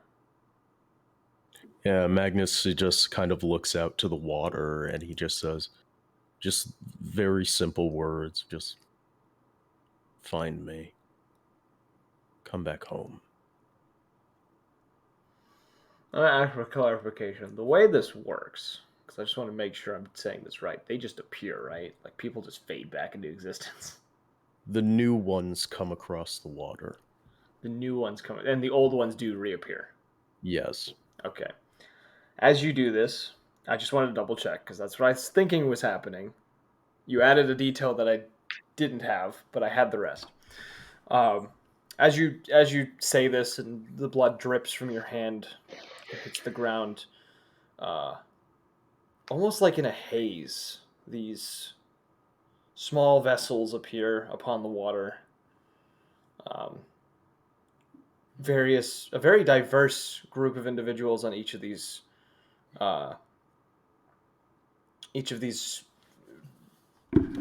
small boats as they approach the land, kind of come up. Mostly cold weather races, such as Goliaths and there's probably orcs in there, half orcs, bugbears, various races that would do better in the cold type weather.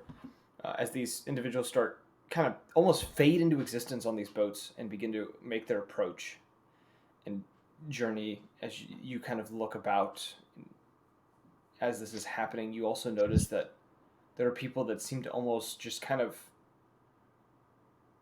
almost phase into existence once more, appearing on the streets behind you within the town. Those within the tavern, including Cal, who's been sitting there, who's put back on his cloak once the rest of the party had left. He's kind of reestablished his things on him. The tavern almost seems to come to life around you. People appearing. Errol, you find yourself you find yourself laying next to a table that is suddenly occupied by a group of very large individuals that you're not quite able to make out from your position. And Draka, you find yourself sitting at a table now filled with other individuals of just various races within this tavern. These people seem to have just appeared out of nowhere. Cal seeming a little nervous and unknowing of what has occurred. Once again, clutching his lyre close to his chest as he looks about. We'll snap back to Magnus and Journey and Trinket. Trinket looking around says, is this normal? It's beautiful. And I think that's Yeah, what Agree. Probably in the top 10 list of things I've seen, and I can definitely see why you recommend if anyone has to come to the meat grinder, they come here.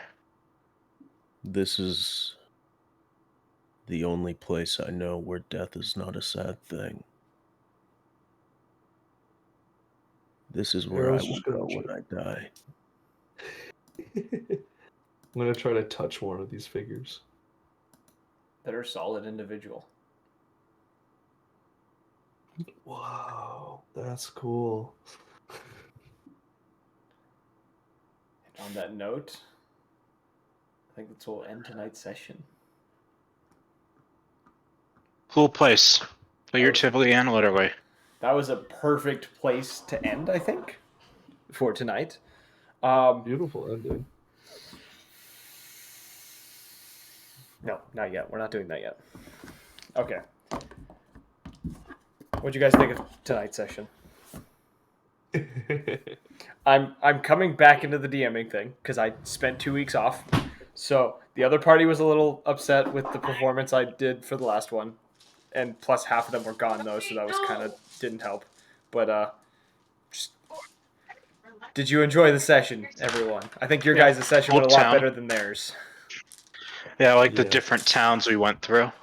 You're rocking my lore, so it's hard to fuck up. Hey, I think I'm doing a pretty good job with what I've got because it's not as deep and as what was probably exactly what was in your head, but I think I'm hitting it pretty close. So Yeah, you're Enjoyed hitting- Errol's. If you were batting wide, I would have let you know. yeah, well, that's why I'm asking little details here and there to ensure that I'm doing it right. Because I would do that with any place that someone else made. So far, both parties have just been exploring the places I made. So, on that note, though, Enjoyed Errol's little aerial battle. That was a lot of fun. That was. Mwah. Did That was- did you expect for me to actually take that or no? You barely passed the DC to get that gem. How close? You beat it. Please, how close? You beat it by 2. You got a 22. Yeah, did you mean for us to get the it was a you had to have scary a, dodecahedron? Yeah, was that intended? Are we supposed to have this item? to be honest, it was just gonna be something that was kind of there as like a thing, and I didn't know what was gonna like. It was placed as a thing that was a potential. It wasn't like you're not supposed to have this because I don't do that. I don't present something to any of the parties in a way that I'm like they could take this if I don't want you to have it. Yeah, they were shooting beams off into space. We had to get the thing. They're kind of like, come try us. Yeah, it's like people who shoot off illegal fireworks. They're gonna draw attention. Yeah. But With Errol having a death wish, he wouldn't not take that Yeah. chance. and I had a feeling the moment I mentioned it, it was like, yeah, they're gonna try to take it. All right, here we go. Let's make this It interesting. even appeared multiple times. You know, it's like super high incentive to grab the thing, even if we don't know what it does. I'm gonna be honest. I had a plan. We didn't go anywhere near that plan. Wait, what was the plan? What was the plan? We'll yeah, talk. Ghost is that. We'll talk about it after we finish here. I'll mention what it Okay. was. But on that note, we hope you guys enjoyed. Whoever may stumble upon this in the future, whether this is something you find a few months later down the road after we finished, or if this is the last remaining evidence of humankind, I don't care. As long as someone finds it, Hopefully, our last video would be the last remaining evidence of humankind. that would be pretty legit. There's a video I would prefer to be the only evidence of humankind, but we can get to that later. It's not even mine. Though, if you did enjoy and you want to catch us in future episodes, we do try to keep a streaming schedule. We haven't done it this week. We sucked this week and last week. We just did awful. But on that note, Extenuating circumstances. yes, you got to maneuver, be flexible. You can. So there's 3 ways. Follow us on Twitch. Turn on those notifications so you know exactly when we go live, every time we go live. Join the Discord, where you get the chance to talk to us and other people that are also into D&D. We would love to have more people in this community that would talk and communicate with each other. It would be amazing. Not going to get my hopes up yet, though. We got to see results first. We also do notifications on there, whenever we do go live, as well as we post the Twitter updates, which is the 3rd way you can keep up with us by following the Twitter, turning on those notifications so that you are updated every time we post about a session that's coming up or other things that we may be asking our community to help us with. And if you want to catch up on previous episodes, we have a beautifully crafted YouTube page with wonderful playlists that are in order, so you can listen to all of the episodes in order to catch up to what is happening in the adventure. And as always, we hope you guys enjoyed this session, and we hope to see you all in the next one. Peace.